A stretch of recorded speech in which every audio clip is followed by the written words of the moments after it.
Hello everybody. Could I ask everybody to take their seats, just the last few people, and we'll get things underway on time today. Plenty to get through. Thank you so much. Distinguished guests, one and all, good afternoon and welcome to the Advertisers Building a Bigger, Better South Australia Luncheon. My name is Jess Adamson and it is my great pleasure to be with you today for this significant event, a celebration of South Australia and of all it can be. We meet a month out, a little bit less I think, from the state election, and today we'll put the Premier and the opposition leader in the hot seat, although I think we have two hot seats actually, on their ideas to create a bigger, better South Australia. We can't just look to North Terrace though, and so the Advertiser has called on our brightest business leaders who are at the forefront of making sure our great state reaches its potential. It's remarkable but true that the greatest minds in this state aren't looking just to North Terrace or even terra firma. In fact, our keynote speaker today is the extraordinary Catherine Bennell-Pegg, the first astronaut to be trained and to qualify under Australia's flag. We are delighted to have you with us today, Catherine.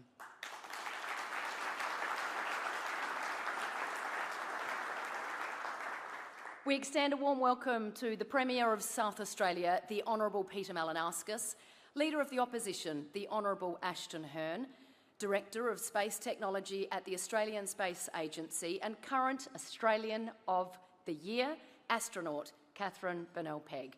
Treasurer and Minister for Energy and Mining, the Honourable Tom Koutsantonis, Minister for Health and Wellbeing, the Honourable Chris Picton, Minister for Trade and Investment, Industry, Innovation and Science, Local Government and Veterans Affairs, the Honourable Joe Sockarch, Minister for Tourism and Multicultural Affairs, the Honourable Zoe Bettison, Minister for Housing and Urban Development, Minister for Housing, Infrastructure and Planning, the Honourable Nick Champion, Minister for Small and Family Business, Consumer and Business Affairs and Arts, the Honourable Andrea Michaels, Minister for Human Services, Seniors and Ageing World, the Honourable Nat Cook, Minister for Infrastructure and Transport and Minister for Autism, the Honourable Emily Burke, Senator Anne Ruston, Senator Karen Liddle, Shadow Treasurer Ben Hood. I'd like to also acknowledge the CEOs and business leaders in the room this afternoon, including those of our partners, Avril Baines, Managing Director, Sky City. Thank you so much for hosting us once again in your beautiful ballroom. Andrew Bills, CEO, SA Power Networks. Brenton Cox, Adelaide Airport, Managing Director. Kevin Gallagher, Managing Director and CEO, Santos. Jane Johnston, Study Adelaide Chief Executive. Christian Paik, Beach Energy, Executive Vice President, Legal and Corporate Affairs. Nick Reid, RAA CEO, Anna Wiley, BHP Asset President, Copper, South Australia, David Gallant, Managing Director and CEO, Walker Corporation. A very special welcome to some other special guests too. We have a special presentation later today during which you'll meet the next generation of leaders who attended the Advertiser Teen Parliament last Friday, outlining their great ideas, and they were great, for creating a bigger and better state. Thanks to our event partners, along with Andrew Mills of Homestart and the Advertiser Foundation, we'll be awarding $100,000 in scholarships to be shared by 10 students. I now invite one of our scholarship winners, Kobe Collins, to come forward for our acknowledgement of country.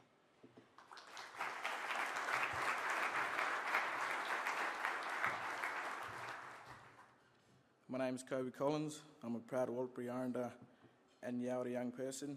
I would like to acknowledge the Kaurna people as the traditional custodians of the land we're meeting on today. As a visitor to this land, I pay my respects to elders past, present, and extend that respect to all Aboriginal and Torres Strait Islander people here today. Thank you.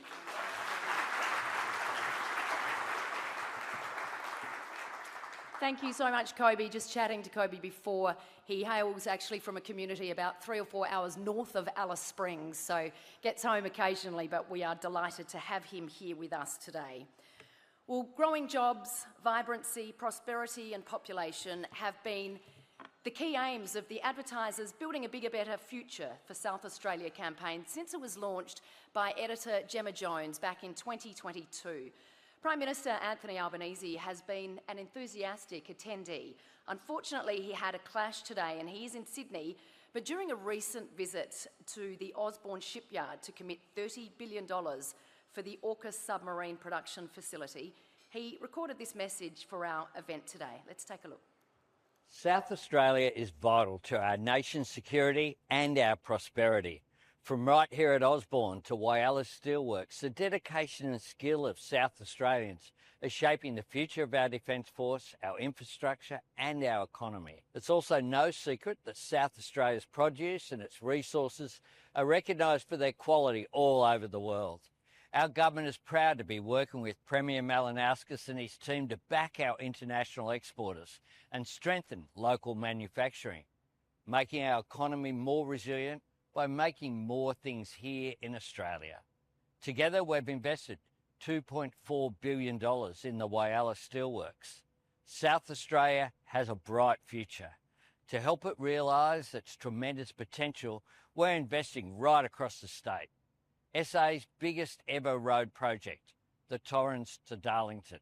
9 Medicare urgent care clinics, taking pressure off emergency departments.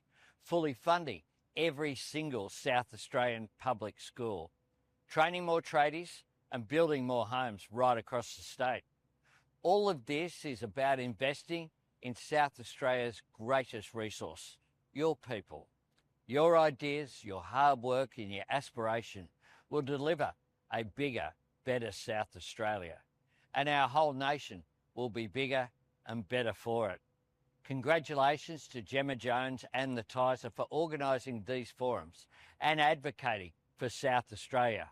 My backing of South Australia, the evidence is there. Myself and Jodie chose South Australia for our honeymoon at the end of last year.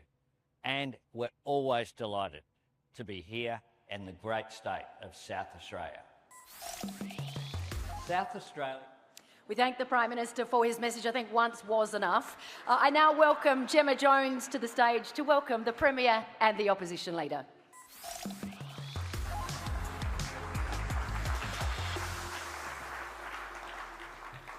Thank you, Jess. The Building a Bigger, Better South Australia event is the Advertiser's biggest of the year. And as editor, I take great pride in the front page today. So what does a British commoner formerly known as Prince Andrew do? He gets arrested over the Epstein scandal. I would say you wouldn't read about it, except that between editions last night I had to throw out the Bigger Better front page and devote it to Prince Andrew, or formerly known as Prince Andrew. So you can read all about it. So while the story of world significance required the front page, I had the pleasure of hosting an event about our state's history-making endeavours and celebrating the South Australians driving those achievements. In my view, the greatest thing about being a journalist is getting to meet great people who are doing exciting things, and this room is full of them. I flew into Adelaide late yesterday and admired the cranes in the sky, the hole at Festival Plaza that is soon to be our first city skyscraper, and the ever-gleaming oval that stands as a testament to what this state can achieve, if only it can overcome the naysayers who want no progress and to hide South Australia's best attributes from the world. 4 years ago, when I was appointed editor of The Advertiser, my phone rang hot from this state. And it was the phone ringing hot because I actually couldn't break through Fortress South Australia because of the COVID blockade. There were some notable exceptions, including the then opposition leader Peter Malinauskas, but too many called me to tell me this was a progressive state. But please don't advocate for anything to change because it is so good we don't want anyone else to find out about it in case they come here and ruin perfection. I think I've mentioned here before that when I was finally let in, it was under the police escort from the Victorian border. I first walked on South Australian soil at Blanchetown, where one of the escorting, very friendly police officers said, "Welcome home," and pointed to the smelly portaloo propped on a metal trailer, which was reserved for possibly COVID-carrying interlopers from interstate, and asked if I needed a rest stop. The concept for building a bigger, better South Australia came from those early conversations and from my early experience in this state. How things have changed. Now I travel around the country for work and I love meeting visitors on flights back who are coming for Gather Round, Live Golf, the Adelaide 500 and the arts festivals. They invariably cashed up and ready to party. My own house fills with family wanting to get in on the action. The other thing I hear constantly is, can we have Peter Malinauskas as our Premier, particularly in Victoria? The great challenge, though, is to turn those events into long-term prosperity. While progress is evident, there is still a long way to go. This campaign matters, and since its inception, it's played a significant role in advocating for bigger and better things. The axing of the urban growth boundary to ease the housing crisis, a blueprint to grow Adelaide's population beyond 2 million, investment in water and sewage to grow homes. It goes on and on. A month out from the election, I'm glad that both the Premier and the Opposition Leader could be here. They devote all they have to leading their parties, and their commitment to this state is obvious. I have particular admiration for Ashton Hurn taking the reins at a difficult time and so close to the election. It is like lining up a sprinter in the Melbourne Cup when the stays in the field have passed the post for the first time, and I admire her tenacity in wanting to hit the line strongly. But first, can I welcome the Premier to the stage? Thank you.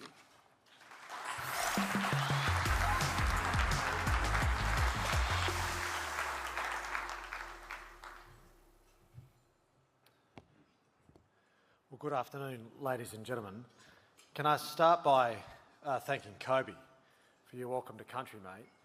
I, for one, am always very pleased and indeed proud to acknowledge the extraordinary and ancient history that your people have with this land, over which you have been custodians as part of the longest living culture that human history has ever known. No one should be in any doubt about just how willing my government is to celebrate that and to acknowledge it. One problem is you play for North Adelaide Footy Club. To be damned with the Roosters as far as I'm concerned, but thanks, mate. To all of my parliamentary colleagues that are here, of which there are a great number, my ministerial colleagues, I thank you as always for your support. Can I also take the opportunity to acknowledge Ashton Hurn, the Leader of the Opposition, at what we collectively appreciate is a very busy time indeed. To you, Gemma, and the whole team at the Advertiser, building bigger, better is a great forum, and it's been quite an important one over the last few years. I can think of occasions where the timing of building bigger, better has been very prescient from my government's perspective, particularly in the lead up to the last federal election at the time of the Weiler intervention, and it was an important platform to achieve not just support from the government, but critically bipartisan support at the time for the Weiler intervention. But more importantly, the objective that building bigger, better has for our state accords very much with my government's philosophy, and I appreciate the opportunity to digest ideas or indeed criticisms where appropriate. December 1993, I was 13, and you know, when you're around about that age, you start to get a bit of perspective on the world around you. You start to consume the news through the ether, if nothing else, and you can feel and digest what adults are talking about. And I will never forget that period. In December 1993, when it was announced that South Australia had lost the Grand Prix to the Victorians, it was a seminal moment. It cut through. Everyone talked about it. And I don't think that was because of the F1 or the car race. It was more because it put a full stop on what everyone else was talking about, and that was the state of the South Australian economy and a sense of despair about where we were heading and genuine concern about what that was going to mean for people's living standards, but even more importantly, what it was going to mean about the prospects of future generations to be able to get a job here, to be able to live here. And what transpired following the State Bank collapse and then, of course, the events of the Grand Prix and everything was a wave of people leaving our state, was a period of time where the rest of the country frowned upon this really important state in our federation. And I remember it. I remember it clearly. I remember the anxiety it causing Mum and Dad at the time. And fast forward to a few years ago, when I had the opportunity to take on this responsibility, I made a promise to myself. I promised that I wasn't going to die wandering, that I was going to take the authorities invested in the government to do things, to act, to pull every lever that was available to us to ensure that we advance the state's interests economically with a clear-eyed sense of purpose on trying to improve the state's prospects for future generations. I promised myself that we weren't just going to observe problems, we were going to do our best to solve them. That we weren't just going to try and take opportunities, but rather create opportunities for the state. And I think that every government around the country, around the Western world in democracies at least, some countries this isn't true, but certainly in democratic countries, every government's got their critics. Some countries, those critics don't get heard of after they become critics. But here, we're very lucky, of course, that we live in a rich and vibrant and healthy liberal democracy, and my government has its own critics, as it well should, because no government is perfect, and my government is certainly absolutely no exception.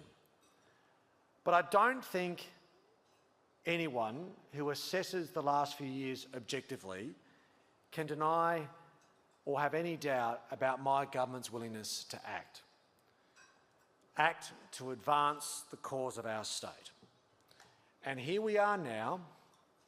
In a few short years, we have become the state that has the fastest growing economy in the country, the lowest unemployment rates in our history, at a time that our labour market participation rate is at its highest, having the fastest growing wages in the nation, average weekly earnings growing at a pace that exceeds every other state,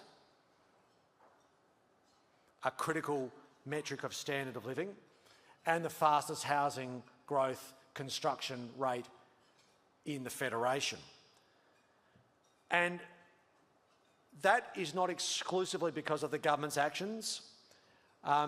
It is also because of the way that we seek to partner with industry. A political philosophy that says, yes, as a Labor government, we want to advance the interests of Labor, but we do so knowingly we can't achieve that without capital getting its return as well, without business and industry taking on its own risk to employ people. And what should be more exciting than what we have achieved over the last few years has to be the prospect of where we are going from here. Just think about the last week alone, just the last week, which for mine feels like an absolute eternity. On Saturday, I was here with David Gallant celebrating the construction of a $1 billion investment in Festival Tower, a project that was opposed, in fact, still is opposed, coming to life.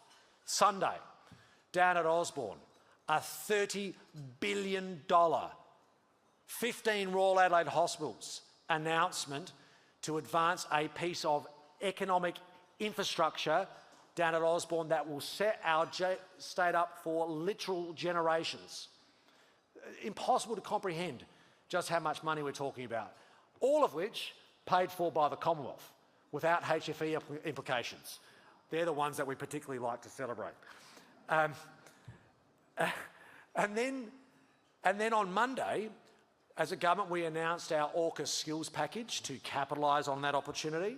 On Tuesday, I'm up in Piri and Whyalla, unlocking the magnetite expansion program. And at the same time we were doing that, BHP was announcing its results, where BHP officially became no longer an iron ore miner that mined other things, but rather became a copper miner that also on the side looked at iron ore.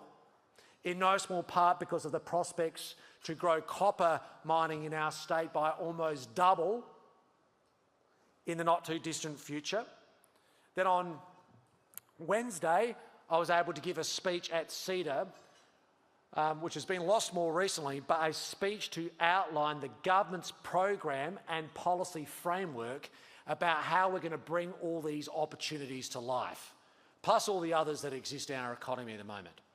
How one policy is going to talk to the next, the workforce requirements, the skills requirements, what that means for population growth and the demands that will place on housing, with a very clear objective to build 13,500 homes per annum, not just to maintain the status quo, but to improve the way the vacancy rate operates within our rental market.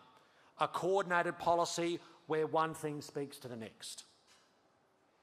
That is the sort of effort that is required if we're going to take this opportunity before our state and bring it to life. Today, I am very pleased to announce another important component of that policy agenda, an energy policy. An energy policy unlike any others that have come before it, full of false promises and false hope that we see from both sides of politics in the past, saying we're going to reduce your power bills by X, and it rarely ever happens. Today, I announce an energy policy that has a singular objective of increasing the size of the South Australian economy and accelerating our rate of growth to unlock said opportunities. I am very pleased to announce today the South Australian Strategic Gas Reserve Policy from the government. This is a unique and unprecedented partnership with one of our country's greatest miners. And I acknowledge Kevin Gallagher in the room from Santos. I'm talking about Santos, of course. But not that BHP isn't good. Just whoops. Gas miners. There we go. The South Australian government has entered into a binding agreement with Santos to acquire 20 petajoules of gas per annum for 10 years from 2030. At the moment, Santos exports 20 petajoules of gas that originates principally from the Cooper Basin through the Horizon contract. This is a lot of gas. There's another term I used earlier, but I won't repeat. That's a lot of gas. That gas will now be put into a state strategic reserve as a result of the South Australian government entering into a binding contract to acquire that gas that we will then hold for industrial consumption in South Australia, principally with our future partner at Whyalla, but others as well. This 20 PJs of gas, how much gas are we talking about? This is more gas than the entirety of the state's household and commercial consumption per annum combined. The whole of South Australia currently consumes, including industrial consumption from Adelaide Brine Cement, Whyalla, BHP, you name it. We currently consume 60 PJs of gas per annum. Well, we've just added another 20. 20 PJs of gas that otherwise get sent to Japan and Korea for them to advance their economy. Well, now we're going to use it to advance our own. It comes on the back of a complex and strategic partnership. We've got the gas at a price that suits both of us. I'm happy to say the price if Kevin is as well. Not today, I thought you'd say that. And critically, we are also advancing a prepay for that gas that will allow Kevin and his team at Santos to accelerate an investment in the Cooper Basin to the tune of hundreds of millions of dollars to ensure the ongoing productivity of the Cooper Basin, protecting over 1,000 jobs into the future. This is a complex deal that has been negotiated over a very long period of time indeed, and I'm very proud and grateful to Kevin for your leadership to be able to secure this agreement in a way that the rest of the nation will look at with envy. This is the sort of policy commitment you see from my government that we will continue given the opportunity post-March. An unprecedented moment in time demands an unprecedented level of focus and discipline and unity of purpose from a government that seeks to use all of the authorities and powers invested in us on behalf of people. If we get this right, if we treat this moment with the seriousness that it deserves, by focusing on the main game and the big picture, not just cheaper bus fares or scaring people about crime, we can do amazing things for future generations of South Australians. There is going to be a clear choice at the election, as there is at everyone. But this one strikes me as a particularly important moment for our state, and I look very much forward to the weeks ahead to continue to roll out our program and our policy to make the most of the moment that is before us. Thank you.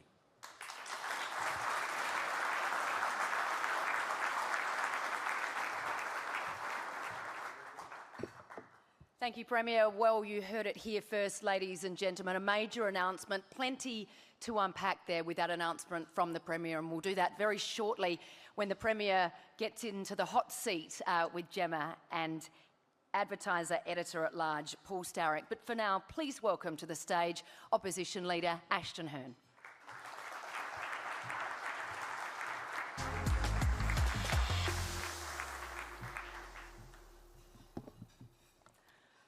Good afternoon, everyone. It's a pleasure to be here with you today and looking out to see so many of our business leaders from across South Australia who do so much to make sure that we have a bigger and better South Australian economy into the future. Kobe, can I thank you too for your welcome and acknowledgement of country. Gemma and your team at the Advertiser, well done on this campaign. I think the Premier and I are certainly on a unity ticket, and I think we need to be when it comes to making sure that our state is prosperous well into the future. Can I recognise all of my parliamentary colleagues? It's a pleasure to be sitting so closely to Tom Cootes and Tonus. For one moment, he's not scrolling on my social media, so good to see you, Tom. Good to see you. But it really is a pleasure for my first time to be joined at such a forum, and I too, like the Premier, am really mindful about the opportunities that we have ahead of us as a state. More than 80 years ago, Sir Robert Menzies spoke about the forgotten people. Those are the quiet Australians, the quiet people within our nation who asked only for fairness in return for hard work and for effort. And I've been thinking a lot about that lately because whilst we are very caught up in the hype of South Australia, which I genuinely think is fantastic, there are so many people in our state who do feel left behind. Just last week I was speaking with someone in my own local community, a grape grower in the Barossa Valley, and she was talking to me about how she was concerned that she couldn't pay her school kid fee, the fees for her kid at a public school in South Australia. Or the business owner, my local cafe, who wants to expand but has that invisible ceiling on it when it comes to payroll tax. And let alone the people who are waiting in pain and calling my office just shocked at the state of our health system. And the list goes on. And I don't want to be the Debbie Downer who talks things down, but for so many South Australians, the simple answer about whether their life is better after 4 years of Labor is no. All of the fundamentals are going backwards. They don't feel better off. They're finding it harder to pay their power bills. They are finding it harder to get into the health system. And there is genuine disappointment out there about the fact that there have been promises made and not kept, whether that is about ramping or about hydrogen. And there is a sense, you get out there and you door knock and you speak to people on the street, there is a genuine sense that affordability is falling further out of reach. We don't have reliable services, and the basics haven't received the attention that they deserve. And what people are asking for, it's not that radical, it's not that extreme. They just want a government who's focused on getting the important things right for them. And yes, a government that does add to the vibrancy of South Australia. I think that is so important. But you've got to be able to multitask and chew gum at the same time. And that is the choice that my team and I are putting forward. Sometimes, particularly in recent years, people have questioned what the Liberal Party stands for. And so I think I should make that pretty clear here today. We believe that effort should be rewarded, that individuals and families should be empowered to make their own decisions and shape their own futures. We believe that strong families are the bedrock of a cohesive community. And we believe that government has a very clear role to play to create the conditions for growth and opportunity, to support enterprise and aspiration, to provide a safety net that protects the vulnerable without stifling initiative, essentially make the road straight for business and then get on out of the way. That is what Liberals believe. And these aren't abstract ideas, really. They're the very values that built modern South Australia. Sir Robert Menzies and Sir Thomas Playford, they understood that prosperity is the foundation from which everything else is built. If you want good hospitals, good schools, if you want strong communities, then you must first build a very strong economy. And that philosophy, it delivered secure jobs. It delivered affordable housing, reliable power, and the confidence for families to plan ahead in our state with a sense of certainty. And in a different era, those basic ideals transformed our state. And now in our era, it must do so again. And the opportunities are within our grasp. South Australia is at the epicentre of something that is incredibly rare. A strategic and economic opening that comes along perhaps once every few generations. And that's our nation-building enterprise, our national endeavour of AUKUS. And this isn't merely a defence pact that's negotiated between governments either. It's the foundation for an industrial transformation of historic proportions. It carries with it the prospect of advanced manufacturing on a scale that we haven't seen before, the development of sovereign capability in critical technologies, and the creation of a long-term economic security anchored right here in South Australia. And for South Australia, this is about far more than the submarines that our state will build. It's about giving young people and the next generation the confidence that they can grow serious, skilled careers right here in South Australia, instead of looking across the border to the usual Sydney, Melbourne, overseas. And you can't think honestly about our economic opportunity that we face without knowing and recognising that defence will be at the heart of that. It really is the key pillar that our state's future prosperity and our economy will stand on. It represents tens of thousands of highly skilled jobs, well-paid trades and STEM. It represents stability, not just for a few years, but for multiple generations. And this is our opportunity to establish an industrial base that strengthens our economy for decades to come. One thing that I think is really important, and hopefully you've heard me speak about it a little bit, is that I don't want South Australia to simply become a glorified IKEA assembly point for these submarines, where components are made and manufactured overseas and shipped down here at Osborne to put together with a little Allen key. Now that simplifies it a little bit, but I want South Australian businesses to really fulfil their full potential and tap into this massive opportunity. Because it doesn't matter where you look, everyone will tell you defence spending is going up, great thing.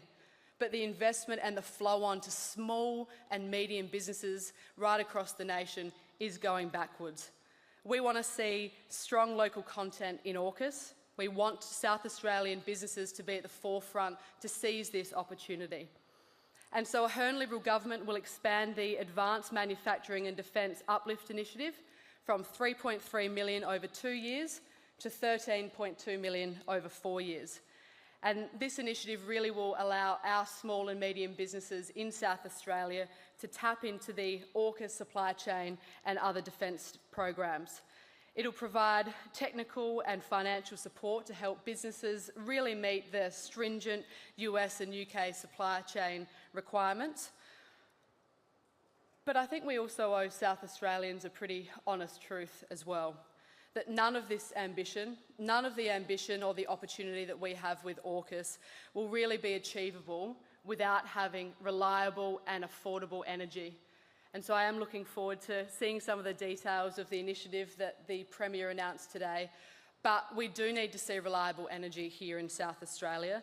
because it is the difference between an economy that grows or one that stalls. And I'm sure that you as business leaders and business owners feel that firsthand yourselves.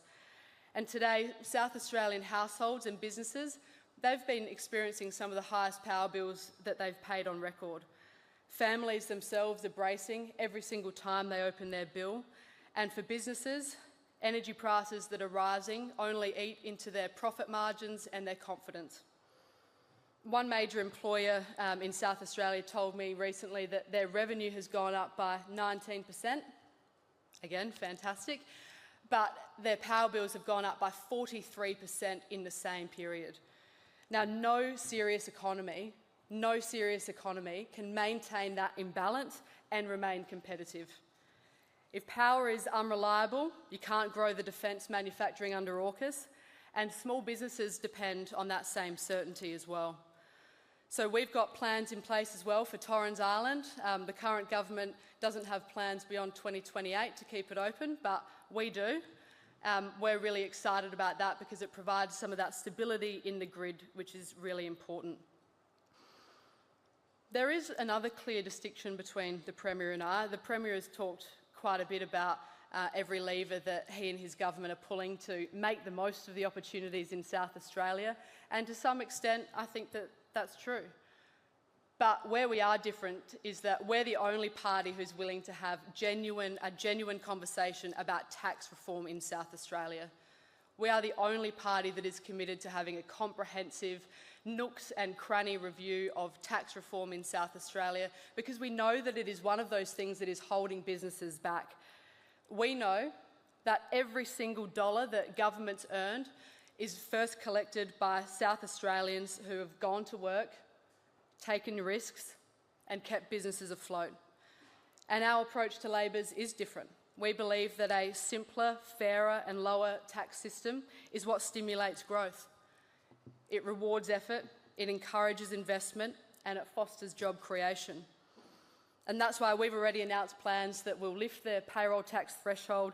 We're going to exempt trainees and apprentices from the payroll tax bill so that we can actually strengthen that pipeline of tradies here in South Australia.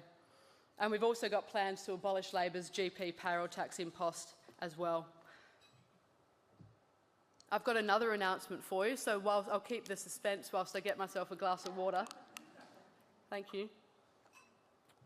The Tax Reform Commission that we've announced, I know you've all been really keen to know who's going to be leading that. I am pleased to confirm that the Honourable Nick Minchin, who is a former Federal Minister for Finance in the Howard years, will be leading that Tax Reform Commission. Someone who is credible, someone who has had an extraordinary, fantastic understanding of the tax system right across our nation, and he will be best placed to make sure that we have a competitive tax system in South Australia and get rid of this Frankenstein-style approach where we add tax fees and charges on over the course of too many years. We know that tax is cumbersome. We know that the bureaucracy gets in the way, and even a machete couldn't get through some of the red tape that you have to endure. But we're going to put a rocket to it through this review and unshackle the economy in the meantime. After 4 years of Labor, too many of the fundamentals have gone backwards. State debt is rapidly increasing. It's approaching $50 billion. Department budgets are treated as suggestions, not limits. Overspends now run into the billions. And in the private sector, failures of this scale would bring into account some pretty serious accountability questions and consequences. But for this government, it is waved through without a second thought. Now, major events, as I've said, sometimes I feel like there's a misunderstanding about our views on these. I support Live Golf. I support Gather Round. I got on the phone to Gil McLachlan when the Premier first announced it for South Australia and said, get it to the Barossa Valley because it is a great place to have it. And there it is, and I think it's great for South Australia. But you've got to be able to walk and chew gum at the same time. And luckily, as a mum of a 21-month-old, I've become a bit of a multitasker. Under a Liberal government, we will support events in South Australia and put the handbrake on power bills. We will seize the genuine opportunities that are presented to us with AUKUS and the defence industry for local businesses. We will make housing more attainable for the next generation. We will rebuild confidence in our health system, and we will strengthen community safety. I wanted to touch that it's not just about the future industries. We also need to ensure that our primary producers and our regional friends are also supported. And so we will unashamedly have regional South Australia at the centre of any government that I lead, because I've said this a few times, without our farmers, we'd be hungry, naked and sober. It is a terrible thought. Look at the person next to you and keep that in your mind. But look, above all else, and I think, the Premier and I are aligned on this, we want the next generation to see a future here in South Australia.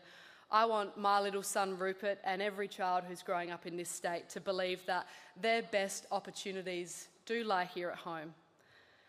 But that'll only happen if we get the basics right as well. You've got to get the important things right. And I want to finish, Gemma's looking at me thinking about the time. I do want to finish with an observation that's probably a little bit more candid than usual for a politician.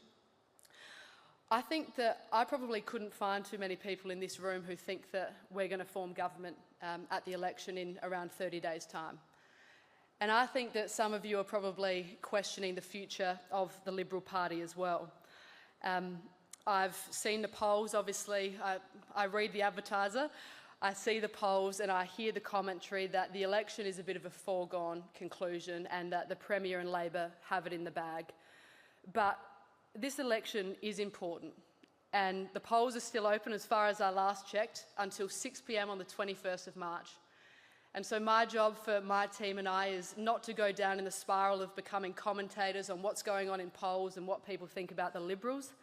I am fairly and squarely focused on what we can do for the people of South Australia. And I'd encourage you as business owners and business leaders to think about that too. Are you happy with the state of your power bills? If not, vote Liberal. I think that's a really critical... Almost got a laugh there. But choice does matter, and right now South Australians do have a choice about the direction of our state and whether we refocus on the fundamentals that will ensure our shared prosperity continues to climb well into the future. Great challenges have been overcome before. Mount Everest has been climbed, not by those who thought it was easy, but by those who believed that the ascent was worth the effort. And so too with this election. Anything is possible if it's worth the climb, and I believe that it's important for the people of South Australia to have a credible government and a good opposition as well. Thank you.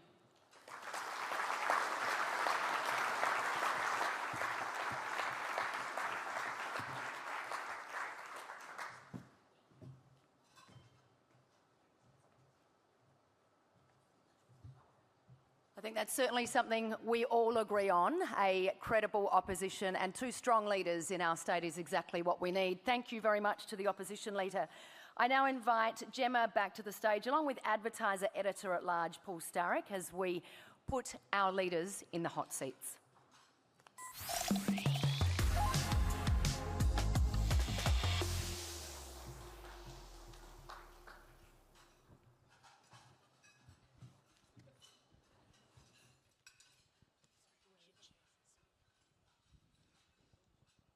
This brings back good memories for me, my time in the New South Wales Press Gallery and Federal Gallery, and my nickname there was the Smiling Assassin, so we'll jump straight in. Mine too. Look, this is an event that relentlessly focuses on the future and building a bigger, better state, but we can't ignore the fact that in a month's time there's an election. So I want to play, to start with, a bit of a question of truth or scare. So to the Premier, history will show your 2022 ramping campaign was a complete work of fiction, but a brilliant scare campaign. Do you regret the promise to fix ramping now that it's been broken? No, I don't, because it's an important issue. And people zero in on that promise, which we haven't been able to deliver on, and I've been really candid about it. It's an example of where we've fallen short of where we'd like to be, and They've said that publicly on countless occasions now, and are happy to keep saying it because it's just a truth. What I think is sort of been rewritten by some is that that was somehow the only promise we made. It was a central focus, clearly, but there are a lot of others too, including getting the ambulances to roll up on time. Because 4 years ago today, when you rang an ambulance with the lights and sirens, life-threatening emergency, there was a 2 in 3 chance the ambulance got there late. Now the opposite is true, and that's the difference between life and death. But I don't regret the policy emphasis. There are reasons why we haven't been able to get ramping down.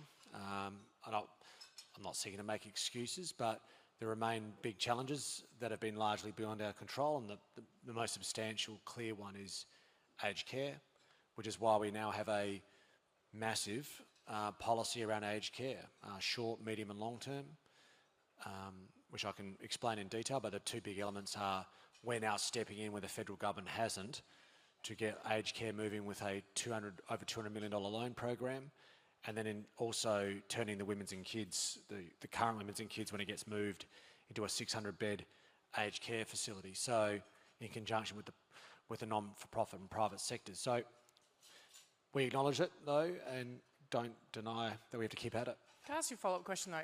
If you're elected on next month, will you fix ramping in the next term? Will you categorically say yes? What I'll say is we'll keep doing everything we possibly can. And we still think there's improvement we can continue to get out of ambulance response times, which is the difference between life and death, where we've had results. But you really can achieve that even more again if you get ramping down. And that aged care bottleneck is the big challenge, which is why we have a policy to do something about it. And on top of the fact that we've still got hundreds more beds opening up, and we continue to increase the number of nurses and doctors we employ. And obviously, I was going to ask you actually about events. And I think you've clarified it because the Liberals' messaging on that has been very unclear. So I'm going to throw to a different question out of your speech, and I think no one diminishes, Nick Minchin and what he might achieve, but let's face it, politicians have reviews when they don't know what to do or they don't want to talk about it and they want to hide behind a review. Is review your ramping that in 4 years' time, if you're elected, taxes really won't have fallen? Because if they were going to fall, you'd know exactly what you're going to do now. Like, you've had 4 years in Parliament, you've obviously had time to dream about being opposition leader. You've put it off to the never. Is it your Achilles heel? No, not at all. In fact, I think, as I mentioned in my speech, we're the only party who's genuinely interested in having a conversation about tax reform. But it's not just about the review either. Yes, we've got Nick Minchin, who's going to unpack this Franken-style approach of taxes, fees and charges in South Australia. But I'm mindful too, I don't want to be the leader that just announces reviews. Of course not, because the business community here and indeed South Australia want to see action. And that's too whilst we've announced some straightforward policies that will provide that immediate relief, whether it be payroll tax, lifting the payroll tax threshold from $1.5 million up to 2.1. That will allow for businesses to grow and for more South Australians to be employed. And we also have tax reform immediately when it comes to stamp duty by scrapping it for first home buyers if they're buying existing homes of up to $1 million, and also by giving a downsizer discount as well for $15,000. So I'm really mindful that we need to provide some of that immediate relief, which is why we're doing that. But we also need to have a deep dive and really pull behind the curtain. That includes looking at land tax. There's no denying that was... The Premier's reaction is they're probably looking at land tax too. again. There we go. Fine too. I don't think you can shirk behind it. If you're doing a tax review, you've got to look at everything and see how it interconnects with one another. I don't think that's a bad thing. I am a leader. The Premier's made comments about his regrets of being the only health minister who closed a hospital. He said that was a mistake. He did it anyway. But I'm also willing to say that there are some things that, of course, Liberals didn't get right in the 4 years out of 24 years that we've been in office. When you say you want to look at land tax, please expand, because there's Liberals in other states who've looked at land tax and they've decided to axe stamp duty and introduce a yearly land tax rising with inflation. When you say you want to look at it, what have you got in mind? No, so it'll just form part of the broader tax review that we have. And to be really clear, this is actually about making sure that we have a more affordable South Australia, that we want South Australians to be paying less tax. Because if we're actually trying to have a serious conversation about building a bigger and better state, then we have to get serious and get real about tax reform. So every single tax will be on the agenda as part of this review. But you specified land tax. What were you thinking? It's been a conversation, and I'm seeing a lot of business owners out here who were concerned about that approach at over the last Liberal government. And I think it's fine to be upfront and honest and say that we didn't get everything right. Land tax, every tax should be on the table to look for a long-term review. Please. Sorry, you're running this, not me. With a view to decrease it, of course. Yeah, that's what they all say. Well, you haven't said it yet. So this is a really important question. And you heard in my opening remarks, as distinct from Ashton's, a different style of approach about emphasis on opponents. But this is an important question the electorate's going to have to get their head around, this Tax Reform Commission. So there's two things to it. First thing is exactly what you do when you don't want to tell people what you are planning to do, or you don't know what you're going to do, in which case, why are you putting your hand up to be in government? So you have a plan and you're not telling people, or you don't have a plan, in which case you want to be in government without a plan. Okay. And we saw what happened in the past when a leader was going to take an axe to land tax and reduce a whole bunch of other taxes, and then 5 minutes later, when the budget's having to be handed down, they're like, oh, we've abolished all this revenue, that's going to put debt through the roof, and now we have to try and find a way to get all that revenue back, and taxes go up, which is why our policy has been consistent and acted upon. I promised at the last election, our tax policy was no change, and we can afford to bring them down, we will. Afford to bring them down, we will. And we've abolished stamp duty for all first home buyers in South Australia on new builds, and we've now got the fastest housing growth in the country. So we are not going to be going to the election with secret plans or no plans at all. Everybody will know our position. We aren't going to be increasing taxes, just like we haven't for the last 4 years. We won't be introducing new ones like we have for the last 4 years. And when the budget can afford it, we'll be making announcements about ways to reduce taxes to derive outcomes the economy is looking for. In our view, none more important than housing. But the choice on this is going to be clear. You know our plans, I've already told you, there it is. That's our policy. The Leader of the Opposition's policy is it's all on the table. It's all on the table, including land tax, and someone else is going to make their mind up, and they're going to let you know after the fact. All right, that's a clear point of difference. Appreciate it. We're going to turn into a political slanging match, but now we're here. This is good. Would you like to respond? I'm happy to, just to say that I think that this is the government that's announced more reviews than any other before it. So I just parking that point. But again, speak to, yes, the very clear difference that you will have. We're going to the election with a very distinct and very clear focus, a very clear ambition of lowering taxes in South Australia to unlock the economic potential of our state. So we're going to do something about it. We've announced it via a couple of very practical policies. And yes, the Premier's made himself really clear. They want to keep it the same. And if you're happy with same, then vote Labor. All right, thank you. But what does the Institute of Public Affairs say? What do the Business Council of Australia say? They say that South Australia has the best taxing environment in the nation. The BCA, the IPA, Marshall, Morrison, Howard, right, Abbott, probably mentioned. They're all on the IPA, and the IPA is saying that if you're going to do business, do it in South Australia. So that's our starting position and what we've actually delivered. Okay, I just want to get to one more current event question before I hand to Paul on the bigger issues of the state. The polls out today, YouGov News poll, show a record low for the Liberal Party, a record win on the cards for the Labor Party. I think my question to you, and I may likened it to sort of the Melbourne Cup, and you've been given sort of a record weight to carry thanks to your federal counterparts and other issues going on. But if you do come third to One Nation, surely you can't credibly stay the leader of the Liberal Party. So you are fighting for your life, aren't you?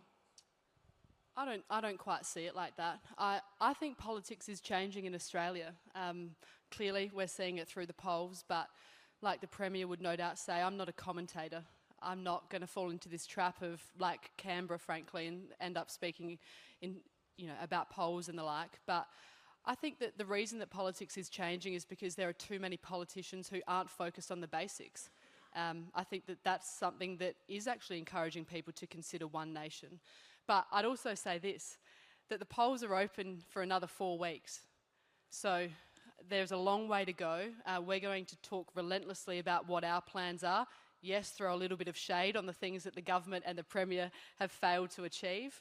But I'm not out there thinking about what this means for me. I'm not thinking about what this means there for me. I know that there'll be views and comments and opinions about it, but I'm focused on South Australians and what South Australians want in their leaders, people that are going to put forward policies to improve their lives. So that's what I'm focused on. It's hard to ignore the polls, of course. Of course I read the Tiser and I'm aware of them, but you don't want to be like a flag in the breeze every single time a poll comes out. You have to stay your course and focus on your strategy. How do you win the One Nation voters back between now and March 21? Be better. I do think it's just about, particularly in regional South Australia, just getting back to the basics. I think in some parts, we have let voters down, and I think that that's true in Canberra. I mean, this is a pretty honest assessment in Canberra, where we've been speaking about ourselves a lot, and that's not good, clearly. But I think it's just about focus on the basics. And I know that's not sexy. I mean, the basics aren't sexy, but they matter to people. People care if they can open their power bills and afford to pay it. People care about the next generation being able to get into a home. Those are the things that I'm focused on. And my opponent is not One Nation. My opponent is Peter Malinauskas in the Labor Party. That's who I'm focused on, because currently they're in government, and whilst I think that they've got some good ambitions and we're all united on building a bigger, better South Australia, I think they've let people down on what people really care about. Becomes a problem if you've got to leap over One Nation to compete against the Labor Party, though. I'm going to hand to Staz on the future issues. If we could almost do speed question answering, because we are going to run out of time, but we'll go a bit over. So I'm rapidly Staz. axing questions. Why don't we start with the vast bulk of jobs growth in South Australia in recent years has been in the public sector and in government-funded jobs in things like the care industry. Premier, how, if you're re-elected, are you going to shift to higher productivity, higher wage jobs, which has been your core mission for your political life? So this week, the wage price index numbers came out from the Australian Bureau of Statistics, and it sent a very clear signal to the labour market, which is if you want strong wages growth, get a job in the private sector, because wages growth in the private sector in South Australia is going up faster than in the public sector, which is different in different parts of the country. And it shows you where the labour demand is, Paul. It is coming now from the private sector, and that is set to grow exponentially, particularly with just the two projects alone I've mentioned around copper and AUKUS, where BAE is now accelerating its employment activity. The care economy is important because it serves an important purpose. But yes, getting jobs into the private sector where the higher wages growth is on the back of higher productivity is our mission. Now, how do you do that? We have a serious industry policy. We just announced an unprecedented one on energy, but you also got to invest in skills. And part of my frustration over the last few years is amongst some of the successes around events or whatever it might be, people haven't merely connected politically with just how much we've put into skills. Everything from 3-year-old preschool rolling out, everything to a massive revitalisation of a publicly run TAFE in conjunction with group training organisations that we've partnered with, whether it be through the MTA or the MBA, other organisations. The technical colleges we've opened up where people are now graduating from our tech colleges and getting a job in the private sector. That has actually already happened. I was with some of the graduates recently, and we're going to open up more. And then, of course, at the top end, we've done something that the state talked about for decades and always kicked the can down the road on higher education by bringing our universities together with this clear mandate to get more kids into uni, into the courses that matter in terms of productivity and the AUKUS opportunity with an additional 1,000 Commonwealth supported places. Now that is a massive policy, and we've already announced more since then.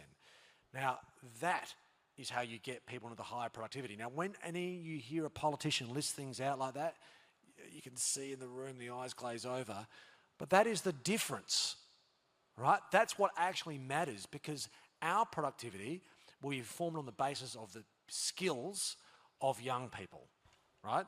That's how you move up the value chain. Now, it takes time, but we're doing it. And there are other ways we can do it as well, and I have more to say about that as the campaign rolls on. But there is That's good. We might leave that to the campaign. Okay, Sorry to cut you off. Leave that for campaign. I'm now the timekeeper. Mrs. Hurn, is he on the right track, or should he just get out of the way and let private enterprise flourish? I think that there's no doubt in my mind, being the Liberal leader, that we need private enterprise to be driving our state's economy and our productivity. I think that's really what our focus is on at the election, to make sure that we are unshackling the burdens that businesses are feeling. I mean, every business that I'm speaking to is talking about power bills being a burden for growth. They are talking to me about payroll tax, and they want to see that genuine change. I mean, one thing in terms of skills, this is something, it's not too late, you're still in government, so you're not in caretaker mode yet. You could make it easy right now you could remove payroll tax as it applies to trainees and apprentices. I mean, that is a genuine thing that you could do right now to build that pipeline, that next generation of tradies right here in South Australia. And it does two things. Obviously, it eases the handbrake on businesses and it frees them up a little bit, but it does also go some way to building the next generation. You touched on one of our questions, which is actually energy prices. It is a handbrake on investment in the state when they are high. It is a big consideration for both big and small businesses here, plus homeowners. How do you credibly bring them down if you're Premier, though? Because there's a lot of federal levers, but how do you do it? Well, you've got to have stability in the grid in the South Australian perspective, and that's why we've been really leaning into the fact that we want Torrens Island to remain open under the current government's plans that'll end in 2028, with no plan on what will happen after that. And you've got to have that base load power. Everyone in this room knows that. But the other thing is, and I've been speaking about this publicly, and it is about 100% renewables by next year. We're currently at, 75, 80%? A bit higher than that. The last 10%, as you're heading to reach 100%, that increases energy prices by sixfold. So at a time where energy affordability is the number one concern that people have, we are going to unashamedly put affordability ahead of ideology. I'm going to just ask you a quick follow-up and then let the Premier respond. How much will power prices, in dollar terms or percentage terms, drop under an Ashton Hurn government? Exactly how much? No, and appreciate the direct question about it, but I agree with the Premier. I think people are sick of people putting a dollar figure on it. We saw it with Anthony Albanese. He said it hundreds and hundreds of times that he was going to lower power bills by a certain dollar, and it went up. People don't want to see those false promises at all. But what I will say is that the plans that we take will put the handbrake on energy bills, and at the moment they are actually in the incline. All right, we'll go to the Premier and back to Stats for the last couple. We're almost out of time. So I've had the privilege to be on this stage with you before talking about energy, and my policy has been consistent all the way through. Ideology is not part of the equation. It's science and economics. The need to decarbonise, but to do it economically. Hence our consistent and long-standing commitment to gas, and Minister Koutsantonis has been on the record for that forever. And the actions have spoken to that, including the deal that's been negotiated today, or announced today. But here's the problem. We've been consistent. And even in the last few weeks, Ashton has been the very picture of total inconsistency. What effect is One Nation having? Well, you already can see it. It's making the voice an issue. It's making renewables an issue. It's this chopping and changing. I don't know. I still don't know what their position is on net zero. And it's that policy inconsistency that has always, I don't know if I think that there were nuclear, now they're dumped nuclear. It's that inconsistency that's completely eroded the investment environment for new money to come in. We've been consistent. The stat that Ashton referred to, I don't even know where that comes from, because all of the research, whether it be CSIRO or economic report after economic report, says that in an Australian context, you want renewables backed up by natural gas, renewables firmed by natural gas, as I see representatives of the industry here today nodding at. And that's what we're pursuing, and that's what we're delivering. And if we could just have a bit of policy consistency from the Liberal Party or at the federal level, dispense with the culture wars and the climate wars, trying to work out whether or not they believe climate change is real, depends if they're talking to someone in a Teal seat or if they're talking to someone in regional South Australia, depends if they're chasing inner city Liberal moderate votes or are they chasing One Nation voters. That's what informs what Ashton says. All right, thanks, We're just Maria. consistent, and that's how you make a difference. I'm going to throw to Staz for the last question. Go for it. At the risk of prolonging the overtime questioning, We'll go for one last. yeah. Are you saying, Premier, that your gas deal that you've announced today will lower power bills? And if so, by how much? No, here's two things you've got to do to confront energy prices in this country. Policy consistency that invites investment. And chopping, changing rules does the exact opposite. Chopping, changing fundamental policy positions that inform who writes the rules makes the problem exceedingly worse, which is how we got here, right? The second thing you've got to do is actually... Sorry to interrupt, but are you saying that your deal today will lower power prices? No, what I'm saying is we are going to acquire more gas than any other government has in the Federation's history with the explicit objective of growing our state's economy. Because here's the thing about cost of living, and again, I've been consistent about this. You want to have a serious conversation about cost of living? Like an actual real one? Don't promise that you're going to reduce petrol bills or power prices or the price of Weet-Bix. Improve people's wages over and above the rate of inflation. Increase real wages on the back of growing productivity. That's the only way to do it. It's the hardest way to do it, but it's the only way that's lasting and makes a difference. And I've been upfront about that consistently, and guess what we've now got in our state? Average weekly earnings growing fastest in the country, because that has been our focus. And you won't get that from One Nation or the Conservative side of politics. You'll get tax reform commissions. I mean, come on, we've got like 3 taxes that make money for the state. Which one are they playing with? We still don't know. You focus on growing the economic pie. The Hawke-Keating model, bringing capital and labour together to actually work on expanding industry, growing the economy so that you can have sustainable real wage growth. All right. That's why you make a difference. Thanks, Premier. Appreciate being on the panel too, but I'll come back to you for the final word because there's a lot there you probably want to respond to. Yeah, absolutely. The Premier's a really good speaker, right? You're a charismatic bloke. But actually when you cut through it and you get out and you speak to people in the real world and you're out there door knocking and you're speaking with people at the shops, people are concerned about energy bills, they are concerned about affordability, and it's not just about having a tax reform commission and stuff like that. Your conversation's about 50-cent fares. I mean, that can save a family $100. And jack up the debt. 100. What are you doing about debt? We're making sure that we've got a revenue base that has us. You made some pretty pointed comments on this stage against the former Premier. Absolutely. So how's it going now? I'll answer your question since you asked it. The way you ensure the state's balance sheet is strong is you keep your revenue growing in a way that is sustainable with a growing economy. You grow your economy. Revenue to debt right now. I'll tell you what it is. It's got us a AA+ credit rating. What is it? And the second best in the country after Western Australia. Is it 137? So, you complained when it was less than 90? And I'll tell you what also we know about the debt projections is that what we've delivered is a budget with debt projections that is more modest than what we inherited from the budgets your last budget that you guys handed down. Your policy on debt is we're going to cut revenue, we're going to make bus fares cheap, which of course is exactly why the Shadow Treasurer has been completely incapable of explaining what their costings is and how they're going to pay for your $3 or $4 billion promises. And we're still trying to make sure that we keep abreast of the policies you dump that you've already announced weeks before an election. So you have strong fiscal management with a AA+ credit rating. That's the second strongest in the nation after Western Australia, and an economy is growing. That's how you do it. Okay. Thanks very much, both of you. God help us, we have another month of this.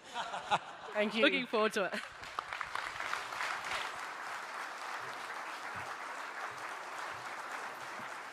Thank you to the Premier and to the Opposition Leader, to Gemma and to Paul for that debate.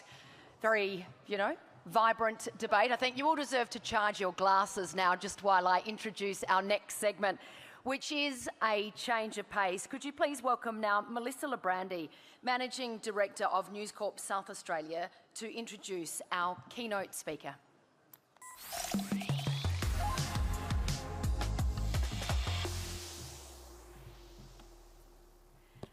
Good afternoon. Thank you for joining us here today.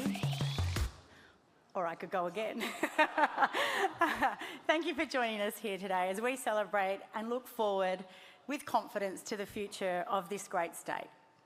It's time for some big bets.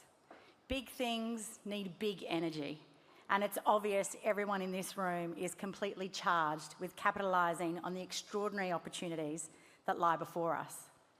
In fact, no one is better equipped than the incredible keynote speaker that we have today.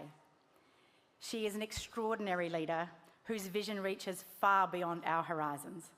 Catherine Burnell-Pegg stands at the forefront of Australia's future. She's a pioneer driven by courage, determination, and an unshakable belief in what our nation can achieve, and she does it all right here from her home in Adelaide. Catherine is not only striving for success in Australia, as she is redefining what success looks like for our country on the world stage. With her sights firmly set on space, she represents the bold ambition, innovation, and resilience that will propel Australia into a new era of discovery and opportunity.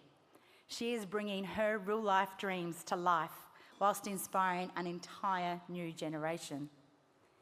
She is making history. She is the first Australian to qualify as an astronaut under Australia's space program. And she was, out of 30,000 candidates, Catherine graduated from astronaut training in 2024, part of a class of just 6. Trained by the European Astronaut Centre in Germany, the first international candidate to ever do so. Catherine, you're a genuine trailblazer in Australia's emerging space industry that knows no bounds. If I was going to make a bet, I'd bet on space, and I'd bet on you, Catherine, being the first Australian astronaut to head to space. Catherine even has her own hashtag, #FlyCatherine. Please join me in welcoming our 2026 Australian of the Year, Catherine Burnell-Pegg.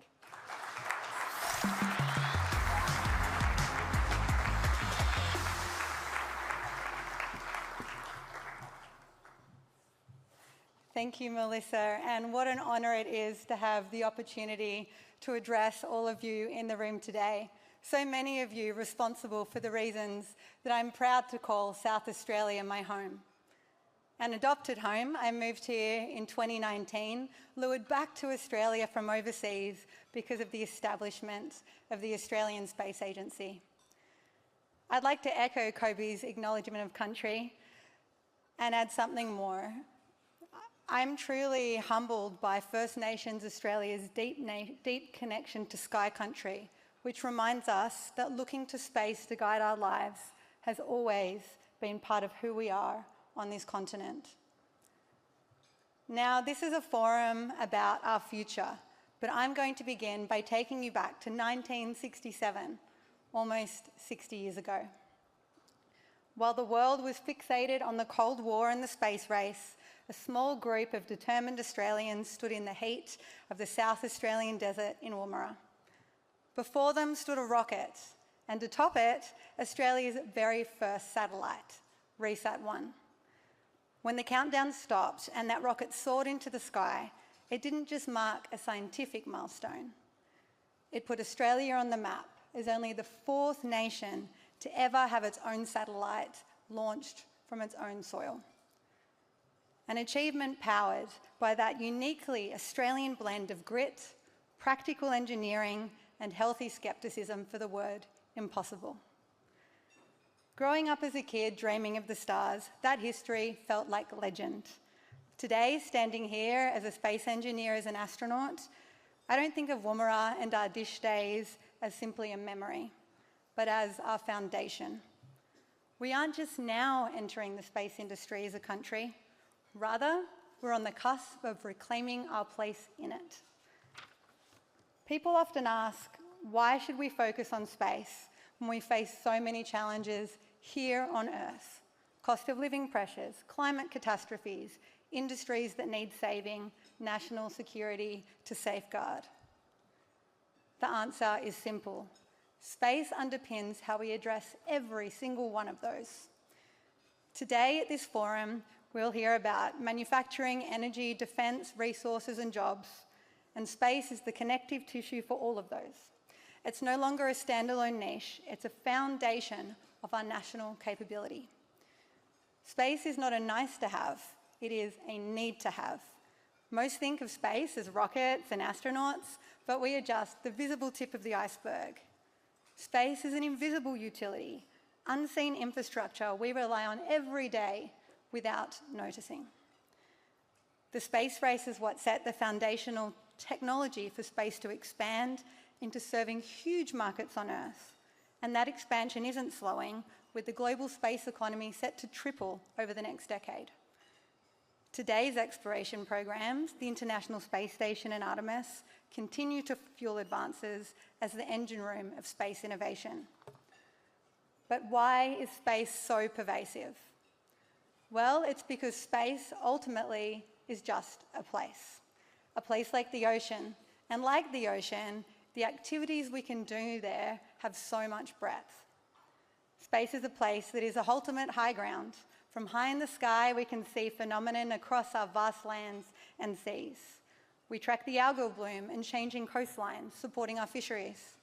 We guide emergency services during bushfires and floods, saving homes and saving lives. In fact, 99% of climate data by volume comes from satellites in space. What you can see from that high point in space, you can connect from up there too, just like a super high mobile phone tower. That's how the Royal Flying Doctor Service delivers telehealth in remote SA. And soon, smartphones will connect directly to satellites, expanding 000 coverage into the remotest of areas. What you can connect from space, you can inform through space. Every time you tap your card to buy a coffee, satellites synchronize the timing data behind that transaction. Our farmers use GPS-guided machinery to sow and harvest with unprecedented accuracy. Ports, mines and logistics chains rely on signals and sensors connected through satellites. By increasing productivity, space advances our economic complexity. In fact, space reduces our cost of living. In the UK, 18% of their GDP is dependent on space. And given our geography, I'm sure that the Australian economy relies on space far more than that, and far more than most. At the Australian Space Agency, we coordinate across the 27 government departments and agencies that are involved in using space to deliver essential services that all Australians rely on. To assure such essential services from space has created a marketplace for in-space services, space tracking, debris monitoring, on-orbit service, launch and returns. Launch and returns from Australian shores alone could bring in $1 billion to our economy over the next decade. And this isn't theoretical. Here in South Australia, we host the world's first and only space capsule returns to a commercial spaceport, with tens more landings on the way. These returning capsules carry high-value payloads, like new pharmaceuticals manufactured in weightlessness. With no up or down and samples gently suspended, space offers the stable conditions we simply cannot replicate here on Earth. So space is also a place for discovery. Us humans in space go up there not for prestige, but for purpose. Astronauts are scientists in the sky in service of their nation, just a visible part of a much larger team on the ground, a team that spans every occupation and every sector. We are trained to go up there to make discoveries we can't make down here that span many fields, like creating drought-tolerant crops, manufacturing ultra-pure optical fibres, creating new medicines because of how our body responds in weird and wonderful ways to space, and conducting experiments that reach into the heart of every single classroom. As such a visible activity, human spaceflight is a powerful tool for diplomacy. It's one of the most symbolic, positive things nations can do together, dollar for dollar. Space is, after all, a place that is inherently international. Orbits don't recognise borders. Satellites pass over nations in minutes. So nations share data, partner up on missions, and trust is built through collaborations that span the full industrial base of those that play. Government-to-government agreements are critical for market access, and the more a nation contributes to the global space ecosystem, the more it can secure its access to the critical data it relies on. We've increasingly seen our international partners, including Europe, the US, India and Japan, as well as nations across the Indo-Pacific, show incredible interest in space as a vector through which to progress our bilateral relationships. Space is a place to do business. The global space sector is growing between 9 to 12% a year, depending on which report you believe, much faster than the broader economy. We have the chance to access this growth if we are able to deliver operational capability into the markets. And what's great is that our timing to do this is good. Our sector has demonstrated its worth. Australian Space Agency programs are delivering strong returns. Our exploration program alone has returned $7 on every $1 invested. The market is backing our sector. In Australia, we have our first space unicorn, Gilmore Space Technologies. And we also have the National Reconstruction Fund investing here in Myriota. We're seeing companies poised to scale and as more transition from demonstration to operation. And as local space capability grows, we will have the opportunity to shape and contribute to the systems we depend on, and so strengthen our economic security. An investment in space is an investment in a highly skilled translational workforce. The capabilities a young engineer develops while running a satellite vibration test at Adelaide University, or those tradie apprentices build while welding rockets, are the same capabilities our state needs in the shipyards. Space pushes us to operate at the cutting edge of the cutting edge, and then those raised standards flow back across the full economy. Adelaide-based Fleet Space Technologies, the CEO believes in the audience, they've created amazing ground-based sensors for sustainable critical mineral exploration here on Earth. Now they're adapting the same technology for the moon to see beneath the surface, understand how the moon was formed, and inform climate models here on Earth. That work is going to showcase their ingenuity and their quality, and the experience will harden their terrestrial products. Adelaide-based Axiom Precision Manufacturing has diversified from the automotive industry to the space industry. They've produced components for the Orion spacecraft supply chain. Now that's the vehicle taking humans back around the moon later this year. In that company's words, this will help drive our quality system to the next level. Every time you lift the standards across your complete company, you create new opportunities in the same or other industries. But space isn't just for the technically inclined. If you can think of a job, put the word space in front of it. It probably exists, or you could make it exist.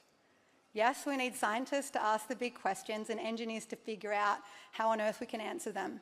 We need tradies to build what's been designed.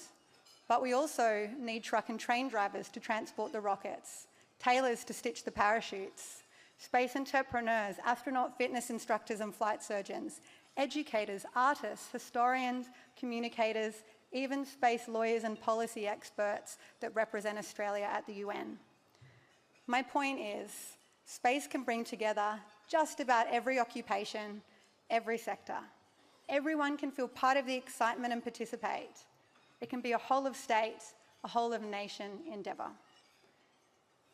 But beyond the economic and the industrial opportunity, space is one of the most powerful ways to lift the aspirations of our young people.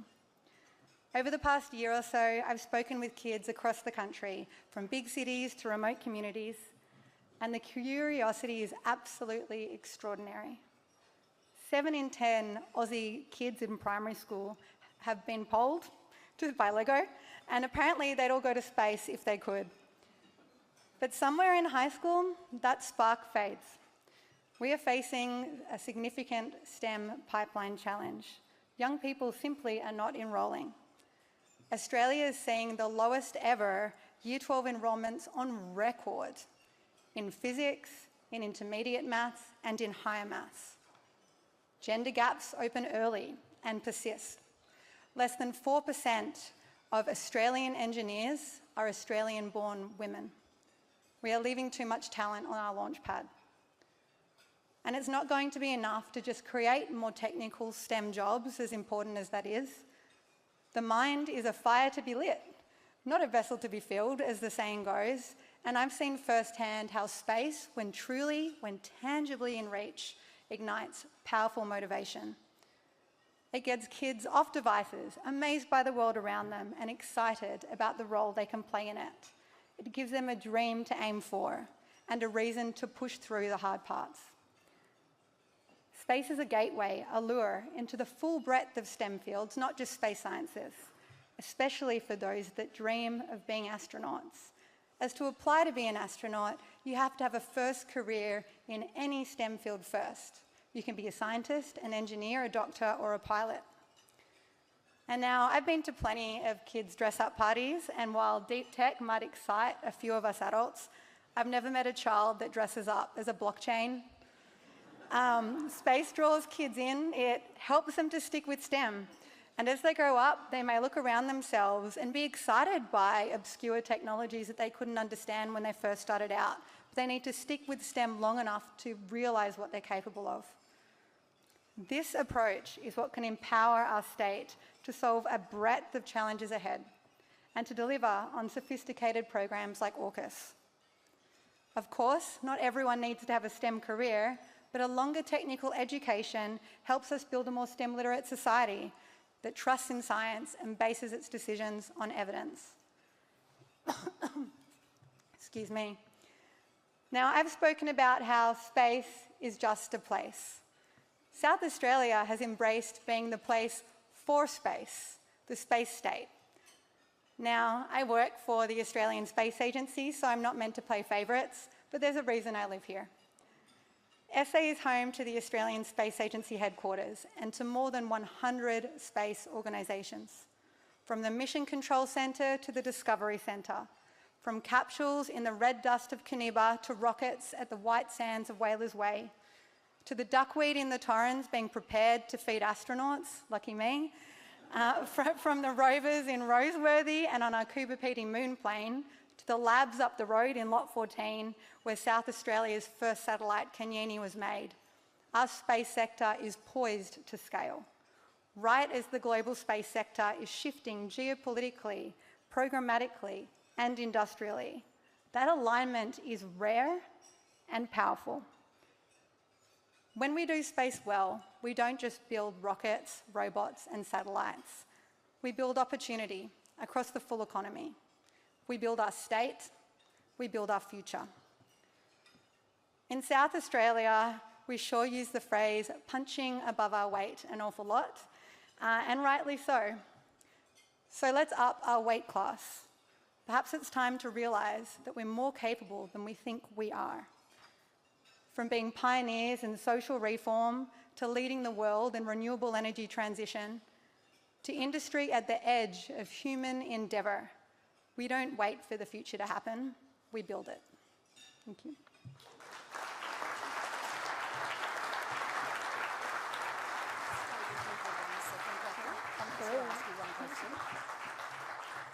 How lucky we are to have Catherine with us today, and I cannot let you go. I just have one question that I must ask you, if that's okay, and I'm going off script, but you are one of just 100 people on the planet qualified for the International Space Station and lunar missions. What will it take to get you a seat on the next mission? Is it a call from our Premier to the Prime Minister? Is it an all-of-federal government approach? How complicated is it? What do we need for you to inspire a nation, even more than you're doing now? Thank you. Thank you for the question. I choose my words carefully because I'm a good public servant. Look, for an astronaut to represent their nation in space, it's a decision for that country and that country's government. So for an astronaut to go to space, They don't go to take a selfie, they go with a program around them, a suite of payloads into science, technology and education, and it's often covered not with a cash payment but with barter, which is building something in your nation that you contribute to the global space infrastructure. So it's early days for Australia, we'll see what happens next, but we're in the unusual situation where the International Space Station's coming to the end of its life in 2030, and it's uncertain what happens after that. I was delighted to see my classmate go to space. One of my classmates went up there a week ago, and it's wonderful to cheer her on and see the impact it's having in their country. So yeah, I cross my fingers. It's my job to remain as ready as I can. And in the meantime, my focus is on doing what I can on the ground, getting out and about across Australia to inspire young people into STEM and to open doors for our space sector. Nothing's guaranteed for me in terms of a mission, but should I ever have that opportunity, I'll make sure I'm ready and bringing the whole of the country with me. Thank you. Thanks, Catherine.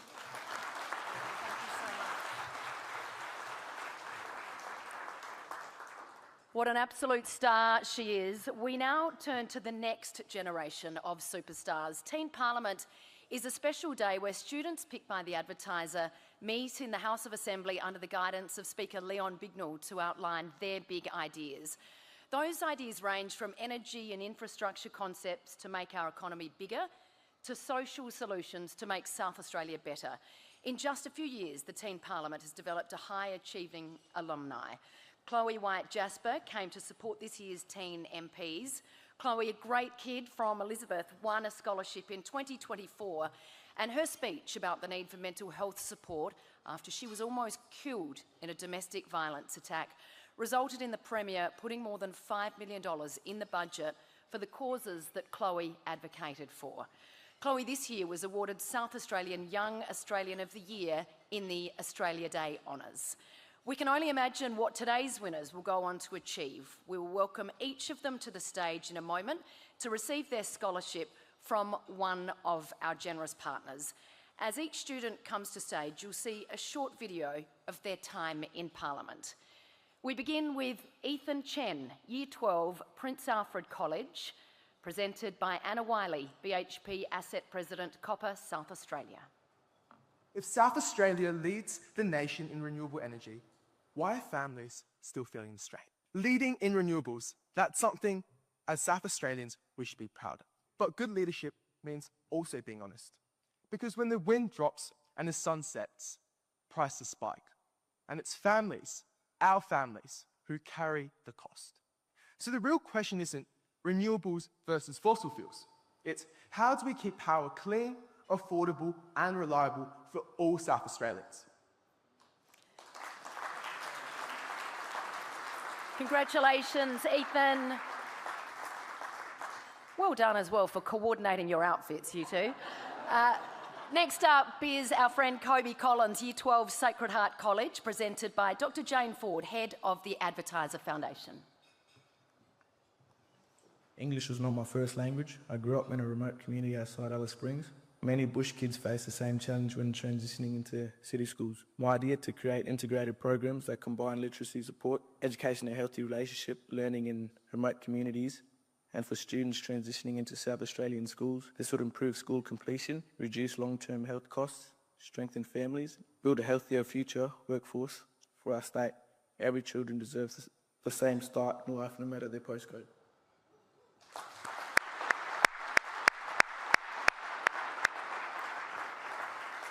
Sophie Crowley, Year 12, presented by Brenton Cox, Adelaide Airport Managing Director. No one should have to be consistently abused to have access to an escape plan supported by adequate services. No woman or child should be turned away from support ever. This is why I asked the state government to look at the reasons that women and children are turned away, as well as why our state cannot seem to meet such a demand. I know that dignified housing could change the course of someone's life, or even save it. Congratulations, Sophie. Next up is Athok Deng, Year 10, St Columba College, presented by Jane Johnston, Study Adelaide Chief Executive. single parents are not failures. They're superheroes. They're the backbone of families, and they're the quiet, relentless strength holding everything together when no one is watching. And so I ask you, Mr. Speaker, if single parents carry so much for our society, shouldn't our society carry some of that weight with them? My proposal is simple yet powerful. South Australia could introduce a single parent care credit, a government-funded initiative that provides single parents with access to childcare, mental health support, and respite time.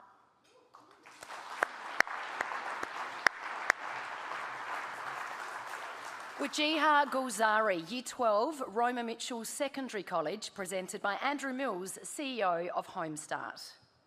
Previous generations were told that if they worked hard, studied, and contributed, stability would follow. But my generation has worked hard and watched stability disappear. I call for a targeted youth housing strategy that delivers genuinely affordable, secure housing for young people, particularly those living care or facing hardships, supported by rental assistance that reflects the real cost of living. She looks a natural, and Wajiha told me earlier that Teen Parliament has been the best opportunity she's had so far in her life, which is a big call and a great one. Next up is Reese Heinrich, Year 12, York Central School, presented by Kevin Gallagher, Managing Director and CEO Santos. We must invest in connection, youth groups, sporting clubs, mentoring programs and community spaces, particularly in regional areas, provide belonging, purpose and support before young men reach crisis point. Young men do not need to be told to toughen up. They need a state that takes their well-being seriously, acts early and is willing to confront uncomfortable issues for a healthier future.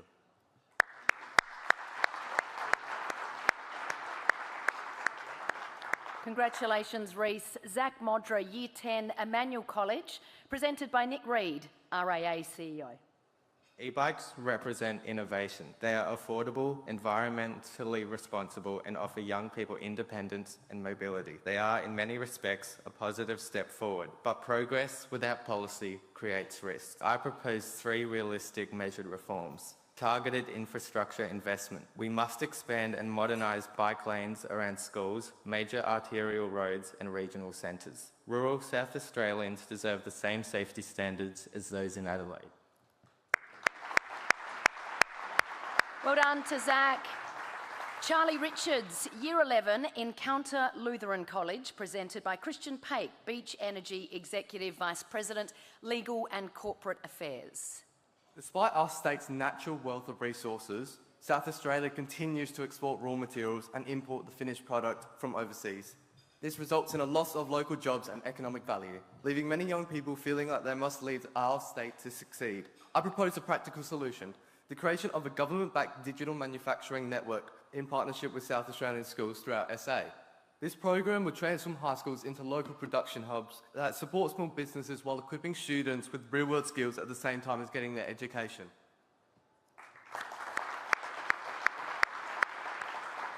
Next up is Vivian Shields, Year 12, St Michael's College, presented by Andrew Bills, CEO SA Power Networks. So if inequality can be learned, then equality can be taught.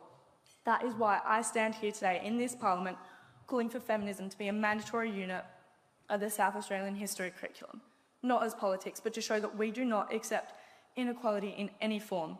When we teach youth what respect really looks like, we stop the violence before it starts. When we teach girls our history, we give them a future.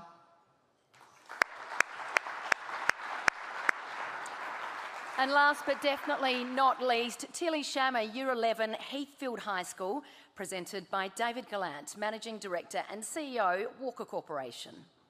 Communities that feel connected become safer, kinder and more supportive, fostering a sense of belonging. I think that we, as young people, can learn so much by just talking and sharing ideas with a diverse range of people. By empathising and building connections, people's confidence and leadership within their communities will grow. One of the only true ways to help stop the loneliness crisis is by fostering and building safe and welcoming communities for people to be included in. Let's give them all a round of applause. Congratulations to our teen parliamentarians, adult parliamentarians. Watch your backs. Now, we were meant to have a break here, but we are going straight through. I know that you might need to duck to the bathroom or whatever. Please feel free to do that. But in the interests of time, it's my great pleasure now to introduce our CEO panels, the first of which is Kevin Gallagher, Managing Director and CEO at Santos, and Anna Wiley, Asset President, Copper South Australia, BHP, to speak with Paul Starrick, Editor-at-Large, The Advertiser, about growing the economy, mining, productivity and sovereign risk.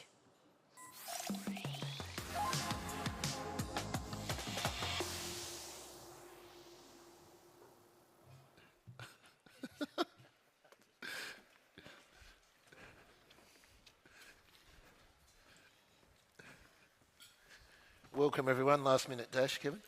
Oh, not too bad. All good.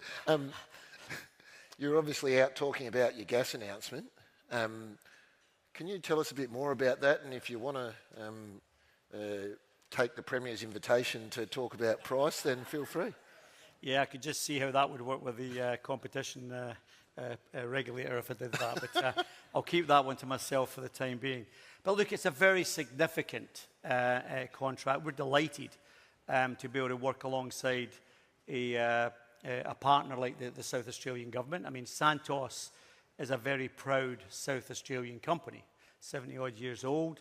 And over the last few years, most of the gas from the Cooper Basin has actually gone to export, a little bit into domestic market, but most of it has gone for export. So this is a very significant change in direction for where we're taking the Cooper Basin. And this would be equivalent to around 40% of the gas that we currently produce, Santos currently produces out of the Cooper Basin for use here in South Australia, protecting South Australian jobs.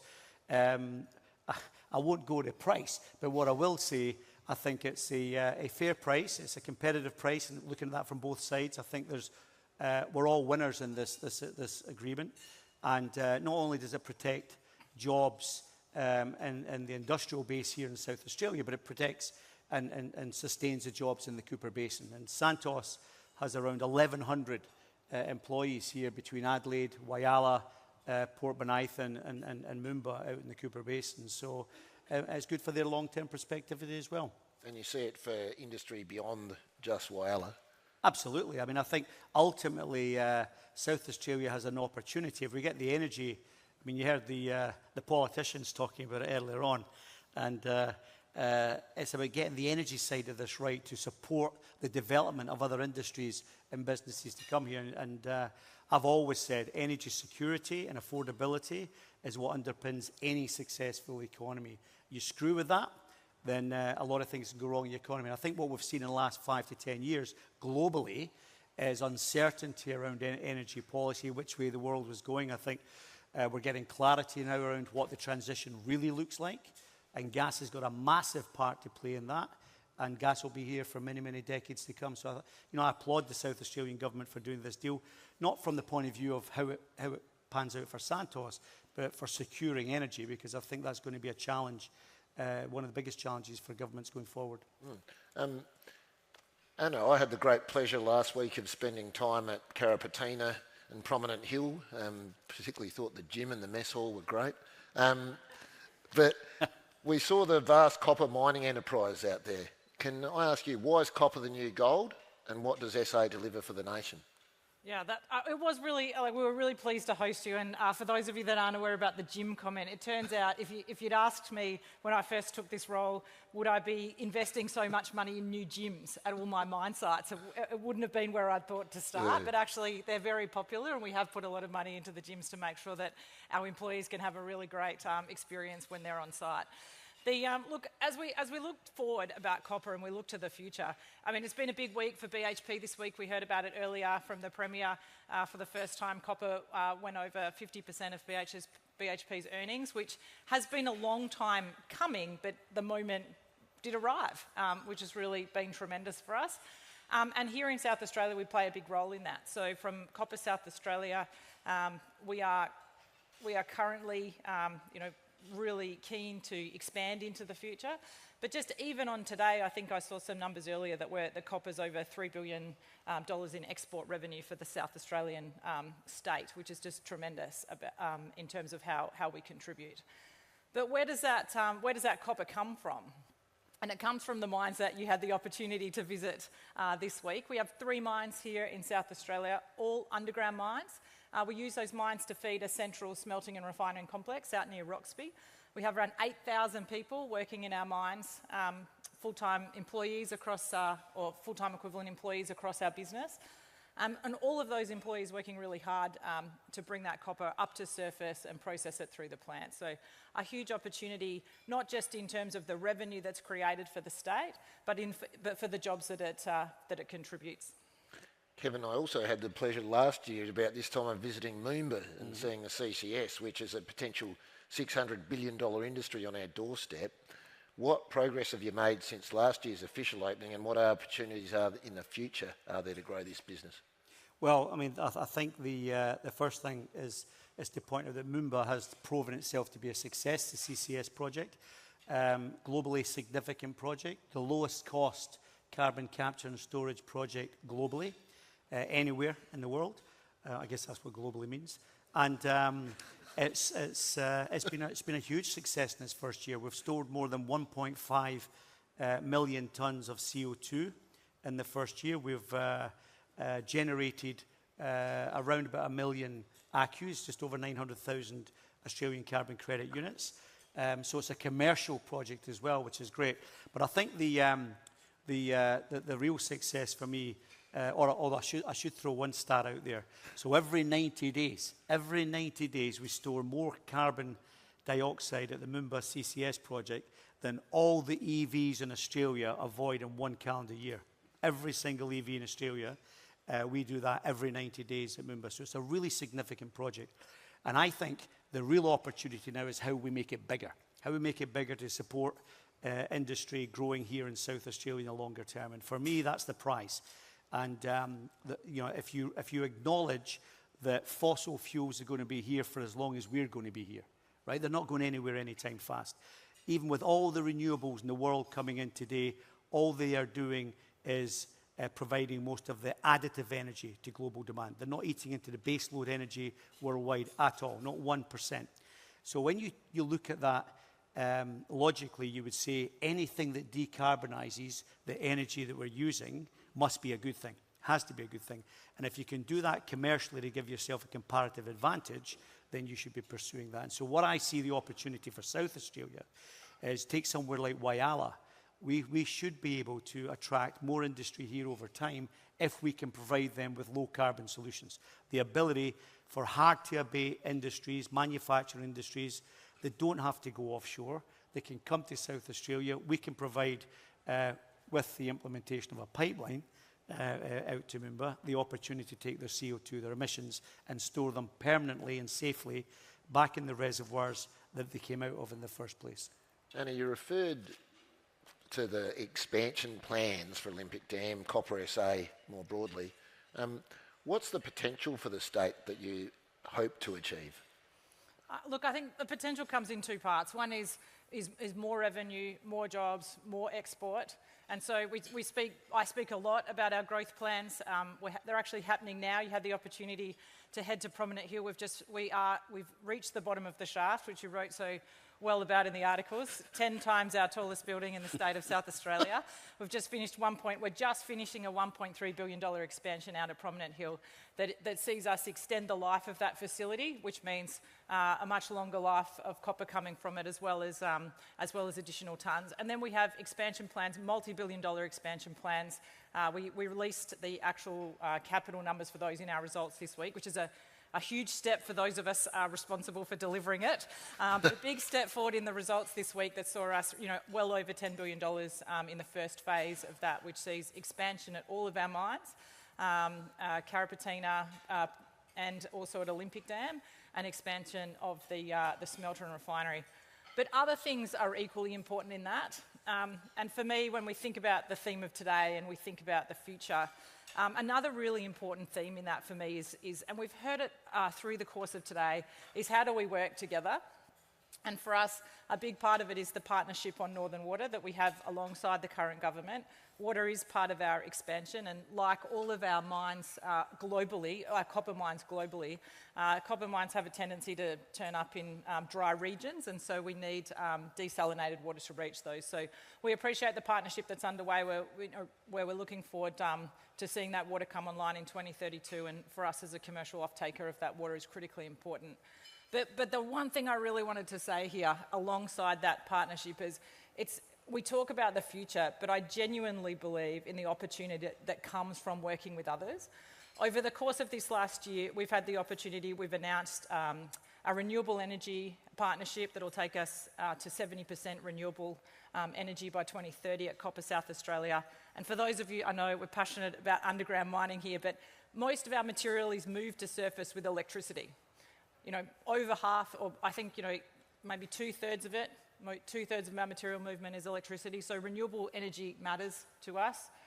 Low-cost, reliable energy, but equally renewable.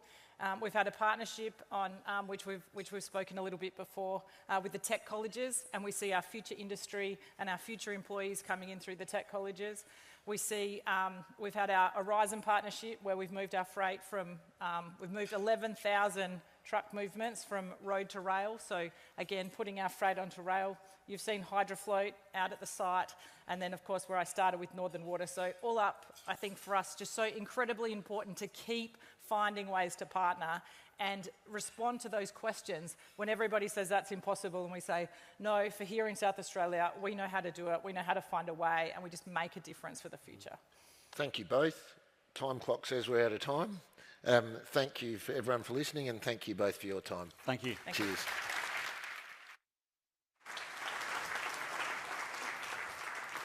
Thank you to Anna, to Kevin and to Staz for curating that so beautifully. To reflect on South Australia as a place to live, work and play, let's welcome to the stage now Brenton Cox, Managing Director, Adelaide Airport, Jane Johnston, Chief Executive, Study Adelaide, and Avril Baines, Managing Director, Sky City Adelaide.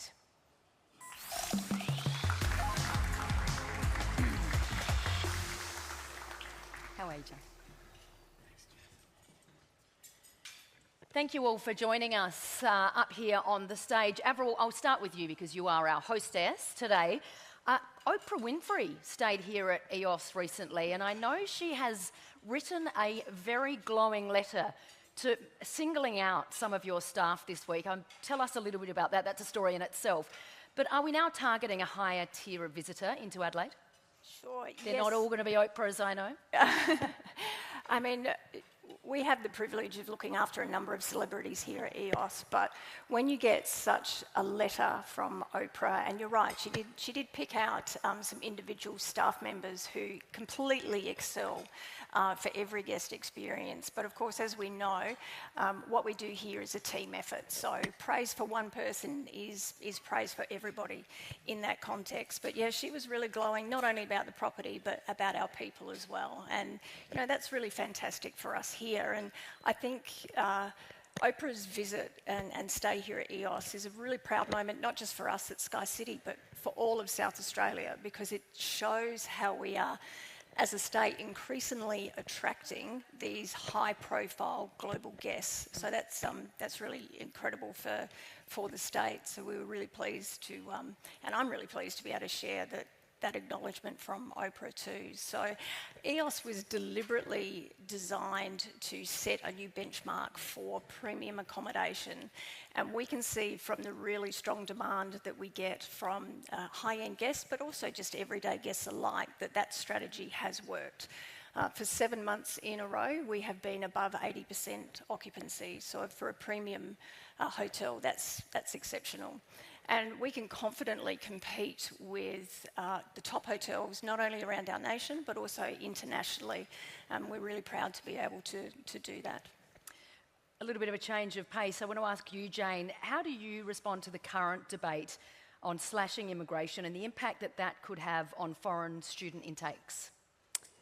That is a change of pace. I am concerned about it because international students need to be part of our population mix and our migration mix going forward. So international students contribute incredibly while they are students here to our economy, but importantly, they're also a really valuable part of the workforce that we need going forward. So international students quite often are studying in the areas that we keep listing off are the areas that we have workforce need, whether that's IT, engineering, health and care, as well as teaching, as well as many other areas that we talk about that potentially are needed both in Adelaide but also in our regions. And so we need to make sure that we are all collectively not only looking to grow the number of international students that we have, but making sure that they feel welcome and that they feel they have connections into South Australian community. You've touched on it already there a bit, but the Premier's argued that skilled foreign workers will be needed to backfill shortages in industries outside of defence. What role can overseas students and graduates play in that?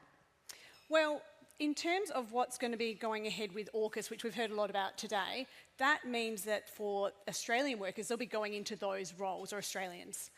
There is huge opportunity then for every other business and every other sector across South Australia who are going to need skilled workers in their workforces.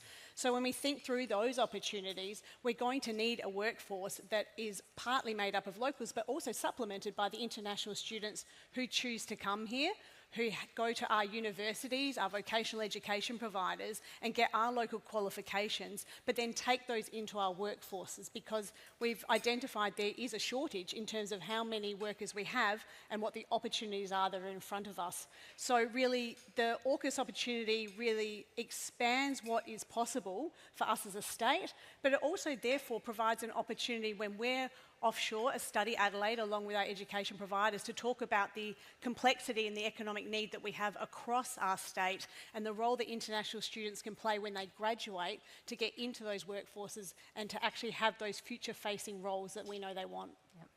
Thanks, Jane. Brenton, you forged some exciting new routes, including United Airlines' one stop to New York. That was a fabulous morning down at the airport.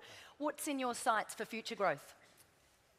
I'll give you a one-word answer right at the end, but I can't help myself because I haven't had my therapy session this week, and I'm going to have to chip in on the immigration topic, and because it's really important. I mean, there's just a lot of chatter, and what happens federally, we're subject to at the moment, and we've got a clear bias. So when it comes to talking about new destinations, catching airlines, they come here because the economy's growing. They come here because our disposable incomes are up, and they come here because our population is growing. And the airlines that have come here for those reasons. And our population's not growing because we're having as many children as the Premier. They're coming here because of immigration.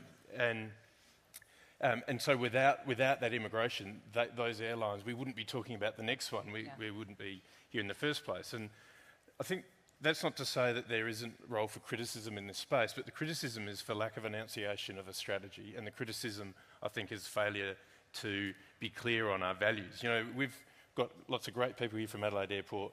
We hire and fire on values, but we don't talk about that in Australia. We've become shy and not proud of those values, and that has caused us to start to question other things. And those things like, people from coming to Australia take our jobs, take our houses. Like we know that there's going to be individual examples people can latch onto, but the macro work absolutely disproves all of that. I mean, that absolutely makes it clear that they're creating jobs and building houses. And the challenge is trying to get into touch with that analysis, right? Because the best way to fall asleep at night is to read Productivity Commission and Treasury reports. But when you do, when you make the effort, you find out some really scary things. Like the median Australian, of which there's 27 million people, the 13.5 millionth is a net drain on taxpayer resources. That is before you even talk about funding hospitals, everything else. It's literally taking more money from government than giving, and that's not even funding anything. And yet people that come to Australia are net contributors. And that's lost in a bit of the noise and a bit of the anecdotal examples. So I think the Premier earlier this week mentioned something along the lines of, we need immigrants to make sure that, when we're in our 90s, you can wipe your butt. But it's far beyond that, right? It's funding our pensions, it's funding the healthcare, and it's being able to afford the toilet paper that you can use. So that side of things gets lost because it's a big macro piece. But we feel it firsthand. It's not just airlines that would be here or not be here. We're trying to build $1 billion worth of infrastructure, and there's technology. And we heard earlier about the lack of STEM, people going into STEM.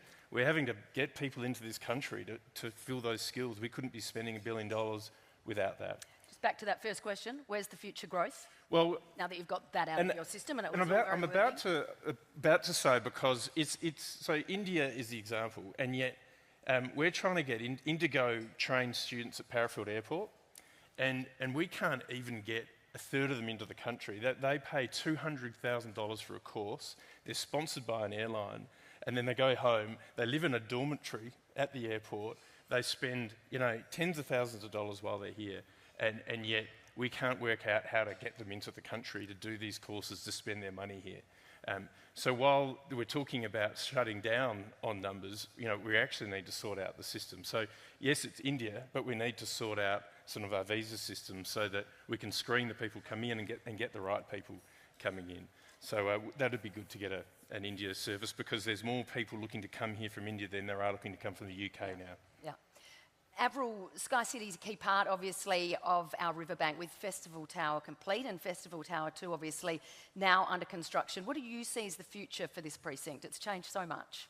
Hasn't it? And it's a really exciting future. And as a business that for 40 years has been central to the river, we're loving seeing Tower 2 commence its construction. It's the next critical piece in our pathway to making the river the true heart of the city. One of the benefits of being a 40-year business in this area is we've had the ability to watch how this transformation is taking place around us. And what we're seeing is the riverbank evolve into this really connected ecosystem. And it's an ecosystem of business, festivals, events, just incredible different sorts of public spaces and culture things that create this wonderful shared space for everybody to enjoy. And Sky City invested $330 million in the redevelopment of this property, and it kind of makes us, to date, the centrepiece of that. But what I would say is we're seeing a lot of momentum. It's not just Sky City's contribution, it's not just Walkers. I mean, the Festival Centre is reopening after its $55 million development, which is really exciting for the space. We've just recently opened a premium Chinese restaurant offering huami that overlooks that space. And the momentum behind all of this is that true collaboration that the precinct partners have had. So, the working together for a shared purpose of Walker Corp, Adelaide Oval, the Convention Centre, Festival Theatre, ourselves, the Intercontinental, and that really is critical to the success that we're going to see here. We all have this shared vision of creating one of Australia's most dynamic mixed purpose destinations, and that's going to benefit people who live in Adelaide. It's going to create a vibrant and dynamic city for us to live in, and that also gives us the ability to attract visitors as well. Yeah, fantastic. Jane, quick one. How does the new Adelaide University, obviously really historic month, change the landscape for attracting international students and researchers? So Adelaide University, as it's launched, has been really transformational in terms of how we talk about the education offering here in South Australia globally. It provides a real halo effect for what we have as a quality education offering across Flinders University and Adelaide University, but it speaks to the boldness that we do take in terms of education and how we are thinking about that for the future. So when we're going overseas and we're talking to parents and students and education agents, being able to talk about how we have collectively got an education offering that ticks all the students' boxes. So we've got that high quality in terms of university and vocational education and schools, but we have a destination offering for these international students as well that just can't be matched anywhere else in Australia, matched as well with the job opportunities these students really want to take up here with your businesses. It gives us a positioning that really helps set us as Australia's leading international education destination. It has been transformational. Yeah, it's exciting times. Quick one finally from you, Brenton, the direct Shanghai service launching in June. What does that mean for both passenger and freight services to the massive Chinese market? I've used up my time allocation, but I mean, Shanghai has the population the size of all of Australia. Its economy's 10 times bigger than Adelaide. So, every single flight, there's 15 tonnes of freight that can flow. There's 286 people. So the opportunity, it's brilliant. Another new highway in the sky to a massive economic destination in its own right, ignoring the rest of China, just one city. So it's very cool. Yeah, fantastic. Please thank Avril, Jane and Brenton. Thank you all so much.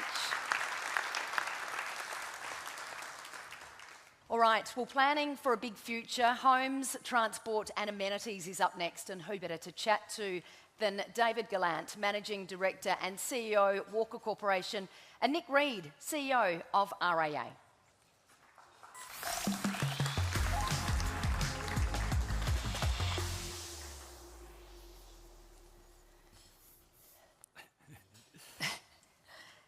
Thank you for joining us, gentlemen. Nick, I'm going to kick off with you. Growth without gridlock. It's a catchy phrase. What enables that aspiration to happen? Well, yeah, we've been calling out growth without gridlock for a few weeks now, and just to explain it, what we're saying is we're very pro-population growth. We think it's fundamental to a strong economy. I've been a long-time advocate of population growth as well, but we also want to acknowledge that we are one of the most livable cities in the world.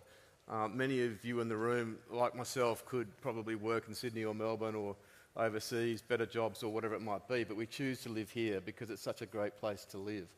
But we need to sort of marry those two things up, and we need to pace infrastructure like roads and public transport in line with that population growth. We can't sort of build housing and then later on figure out, oh, we need an extra road here or there. Or we need to think about it ahead of time. So we're really calling out to think and plan well ahead. We've got lots of conversations happening with developers, and they're all in big agreement on this issue. We've got to get it right. One of the parts of the solution we think is also rail, and we've got to extend the rail network to the north, to Roseworthy. We've got to get down beyond Seaford in the south. And we have to face into the fact that our Adelaide rail station is sort of at capacity. And so it's no good having extensions of rail if you can't bring them into the city. So those sorts of issues are really top of mind for us. So what we're saying is if we can get that planning right, that infrastructure right, then you can have both a strong economy off the back of population growth and maintain our status as a really livable city. Realistically, how far off or how difficult is getting a rail network to the north and the south? Well, it's not for me, but it's probably more for Emily and the treasurer who's just walked out. But I think funny that you must have known I was coming up. But it's really I don't think it's that hard. They reserved some of the land for the corridors, and I think it's just about commitment. I think that one of the challenges, obviously, it's expensive, and we've got a lot of money going into the north-south corridor. And we've got a lot of work in hospitals and the like in the health sector. So that's acknowledged. So I think it's about priorities at the end of the day. And so I think it's imminently possible. David, there's a big hole next door that will soon be the city's first skyscraper. What would Lang Walker have thought about what's about to emerge? He'd probably be a bit angry that it's taken me this long to get here. He was a very patient, impatient man. Look, no, he'd be excited. I mean, he dragged me down to Adelaide. I hadn't spent a lot of time in Adelaide at all, and so when he brought me down here, probably just on 10 years ago, it took me a little bit of time to get my head around South Australia. And so he could see the long-term fundamental growth. I mean, Lang was a long-term visionary guy. Probably one of his biggest mistakes was he was always probably about a decade early. Most of the projects we always did, Lang got in there early before anybody else because he could see the way Australia had grown from when he was young, how the country had grown off the back of infrastructure. And I think that he could recognise that Adelaide was going to make a big leap forward. It was going to be a much better state to live in than South Australia. I think he probably understood that New South Wales was getting difficult. And so, to my surprise, he doubled down here. He doubled down when I thought he would say it was a bit tough going. But he could see the fundamentals were strong. When I look back out at Riverlea, and I'm part of the growth problem, Nick, so I won't shy away from that. But I look at Riverlea and I look at the way that Adelaide has embraced, new communities, and also, to be fair, the way the government has really embraced working with developers to deliver infrastructure. I cannot emphasise enough that in South Australia, the collaboration between the private sector together, but also government in understanding how you deliver infrastructure is head and shoulders above other parts of the country. So for someone like ourselves as an organisation where, ultimately we've heard today from both leaders the importance of where do you invest capital.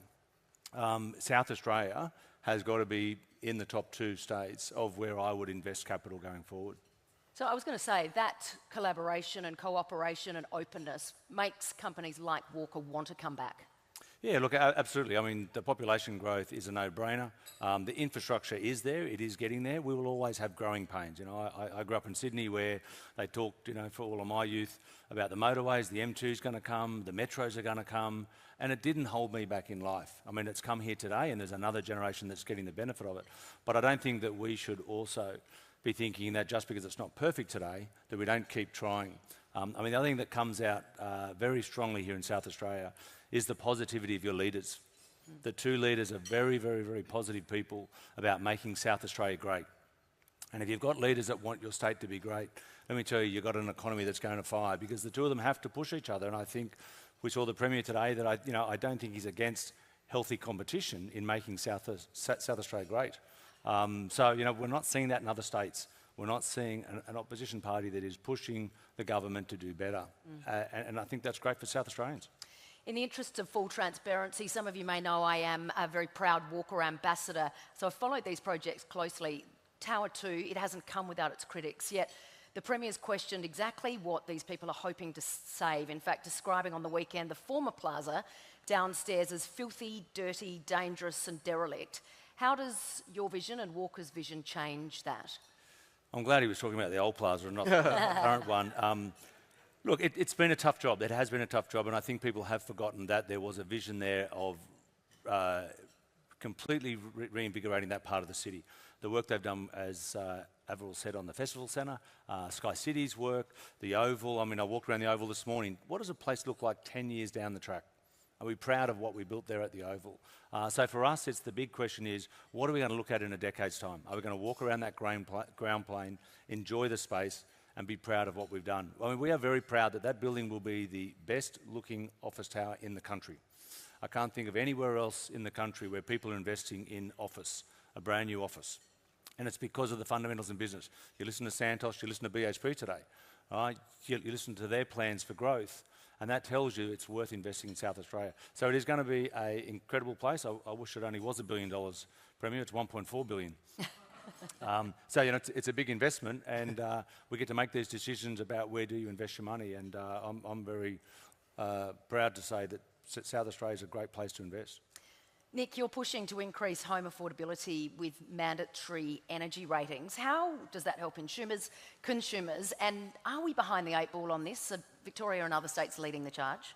Yeah, look, I think we've got energy ratings for your fridge or your appliances, but we don't really have it for your home. So we think it's really important to start to recognise that we can make a difference if we publish these ratings, that we have them for new buyers, for new purchases, or even for rentals. I think we are at a point where I think our average star rating for housing is around 1.5, which could mean 4 times the cost to sort of power your home in terms of the heating and cooling. So it's really important. It's a relatively new thing for us to get behind, but we think it's a really important part of the mix. Yeah. Dave, quick question on Riverlea. In the midst of a housing crisis, what have you done right at Riverlea that other developers can follow to help boost supply when we need it most? It's a tough question. I mean, we're a private organisation, so it's kind of a little bit easier for us to look at the long term, right? So we're very fortunate that we have a 20-year plan at Riverlea, so it does allow us to take long-term decisions that other organisations might find tough, to lose money for a couple of years, knowing that you are putting in a shopping centre or a school. Maybe some might say that it's a little bit early, but we know that if you invest that infrastructure up front, we will get the growth. Look, I think the other thing is social cohesion is a big word that we're hearing from government, and for us, social infrastructure is very important at Riverleigh to us as well. So ensuring that what are the things that we're doing to ensure the community has a great experience socially, in addition to the sort of public infrastructure that we're delivering in the project. Housing affordability, as Nick says, is very important. South Australia still probably is the most affordable state. We'll do over 830 lots this year in Riverleigh, which is probably one of the largest housing estates in the country in terms of lots in any one year.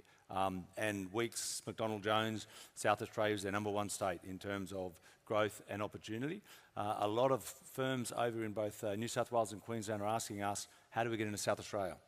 So I think that's a positive thing for us. How do we bring other building companies, subcontractors into this sector? Consulting firms as well. I met with a large UK firm who are just arrived in Australia and want to be in South Australia particularly. So for us, I guess it's that long-term vision. We're very fortunate that we do have an opportunity to invest, and we know that that investment will grow. I think Nick raises a good point on the environmental sustainability of homes. It's interesting in the office market, the race to 6 and 7 star has been very competitive. I don't meet a single tenant who doesn't put at the top of the list, what are your sustainability credentials? What are your outgoings going to be? What are you doing about energy? How are you decarbonising? And we're probably not having that conversation, not at the consumer level, but maybe at the construction level about, well, what are we doing as an industry to drive that competition ourselves? And I think that's something that's going to be better for consumers. Just to wrap up, what are the most critical infrastructure developments South Australia needs to grow, and why? Yeah, I guess the first thing I'd say is we don't think there's an endless pot of money, right? So we've got a massive project with the North-South Corridor. That's absorbing a lot of capital.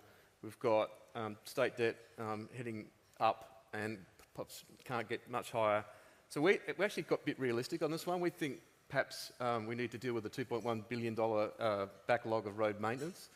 And secondly, we need to get our transport network more efficient. And we actually think one of the ways to do that is get behind autonomous vehicles.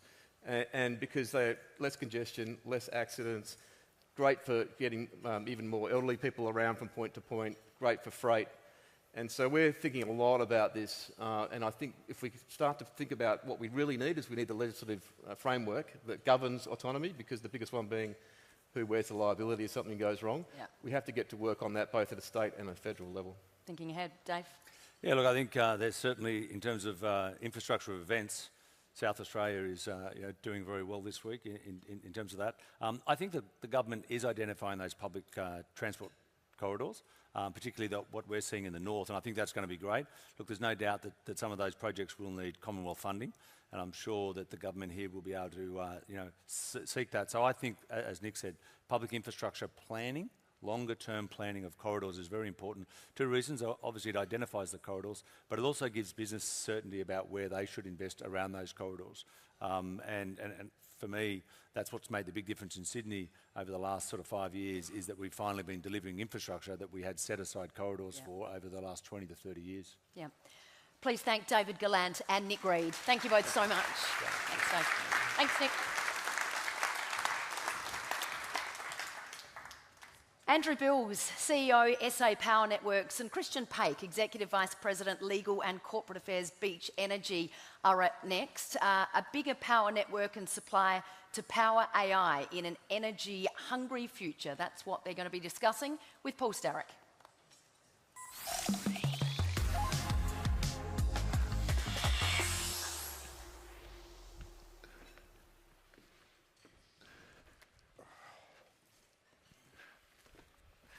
Welcome, gentlemen. Breaking news has forced us to tear up the agenda a bit. So let's start with you, Andrew.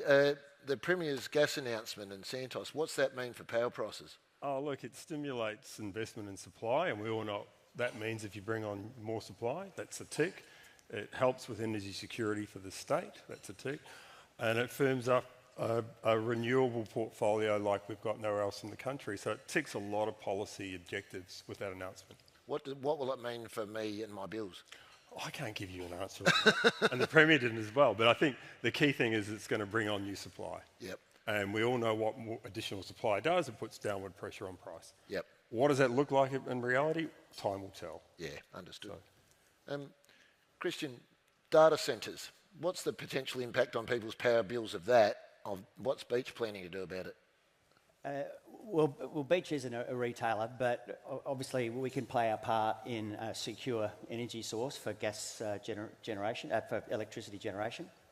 There's no question that the advent of AI and data centres is going to be a step up in demand that we don't really know how big yet, but it's going to be substantial.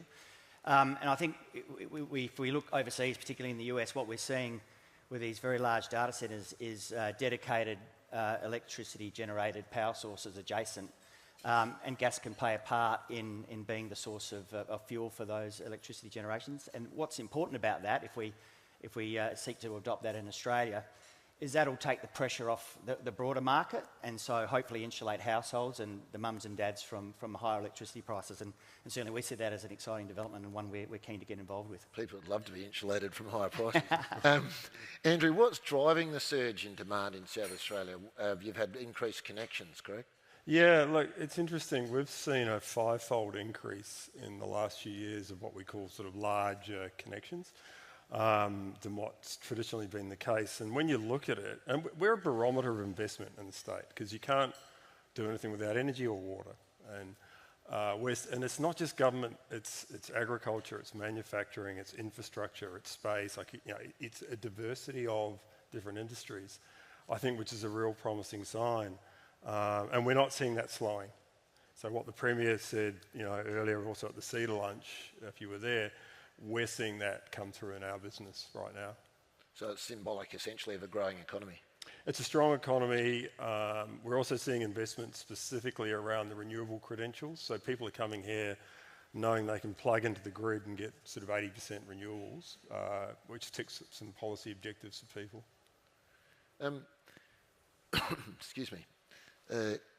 Christian, when we've got so much power consumption because of things like electric cars, AI and so on, why are we relying on gas as the only option to sustain this demand? Yeah, well, look, I think we've heard a lot today from both sides of Parliament, which is great. There's a bipartisan support and recognition that gas isn't, I don't think, the only solution, but it's an integral part of an overall broader solution to energy security. And SA, I think, is it plays out in a way that we can all understand, because we have an excellent renewable energy source here.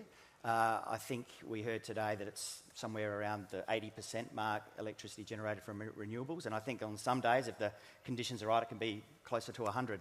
But we all know that Mother Nature doesn't always cooperate with us, and so we need gas to come in and fill that void.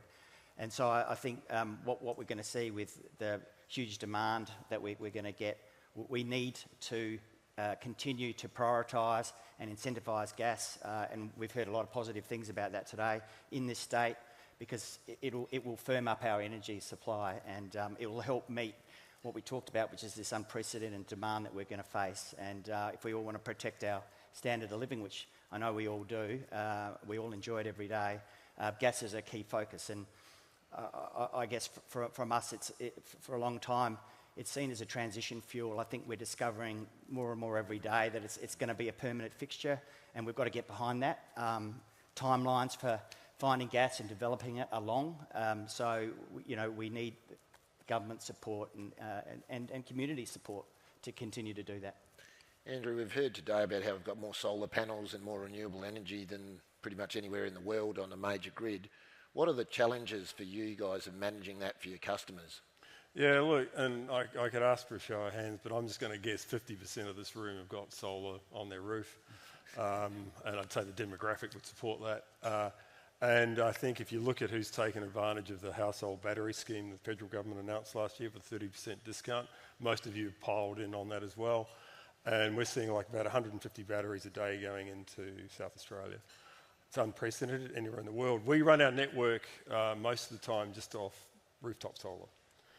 For a system that was set up for large-scale generation to transmission to distribution to your business or your house. So we're now having to have two-way flows. That puts a lot of pressure on the system. You get all sorts of, I won't get into the details, but if we don't manage it correctly, we risk the stability, the system reliability of the system. So we've had to innovate enormously to make that work for all of you to be able to enjoy the benefits of putting solar on your roof.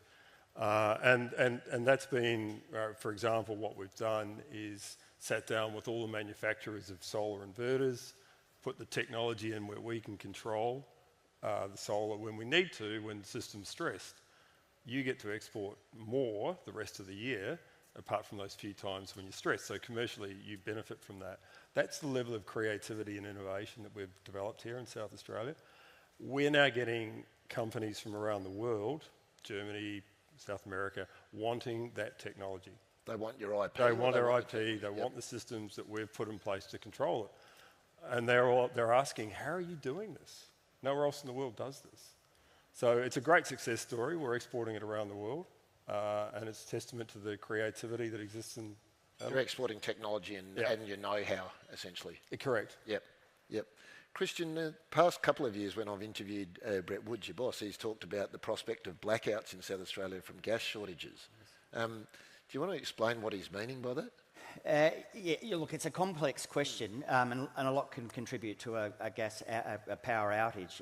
But look, what I think the more nuanced part of it, it's a lack of gas-fired power generation as opposed to not enough gas. We've got the gas. We're blessed in this country with the resource. As I said earlier, we've got to get after exploring it, developing and finding it, so we've got to support it. But it's that gas-fired power generation that we need more capacity.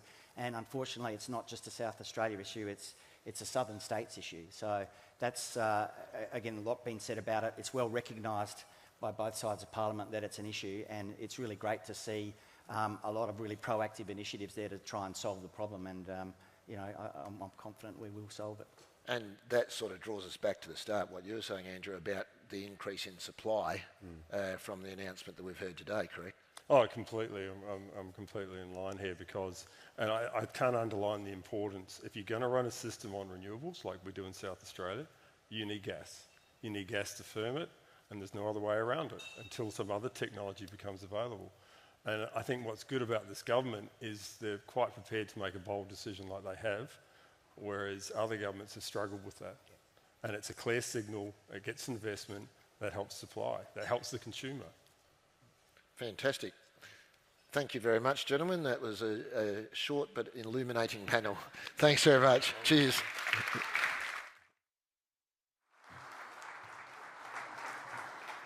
Thank you, Andrew, Christian, and to Stas once again. And ladies and gentlemen, that does bring us to the end of our formalities. You have been incredibly patient and a wonderful audience. I think you'd agree we've all learnt a lot today. It's been fantastic to hear from our leaders. It's been fantastic to hear from hopefully some of our future leaders, and to hear also from our Australian of the Year, who reminds us every day that the sky is not the limit. So thank you all so much for taking the time to join us. The Advertiser's mission to grow a bigger, better South Australia doesn't stop after today. It is in the DNA of the Advertiser to always push governments, support industry leaders who challenge the status quo to drive South Australia's future prosperity. All of you were invited here today because of the roles that you play in creating a bigger, better state. Thank you again for joining us. Please continue to stay and enjoy the hospitality, and have a happy and safe weekend when we get there. Good afternoon.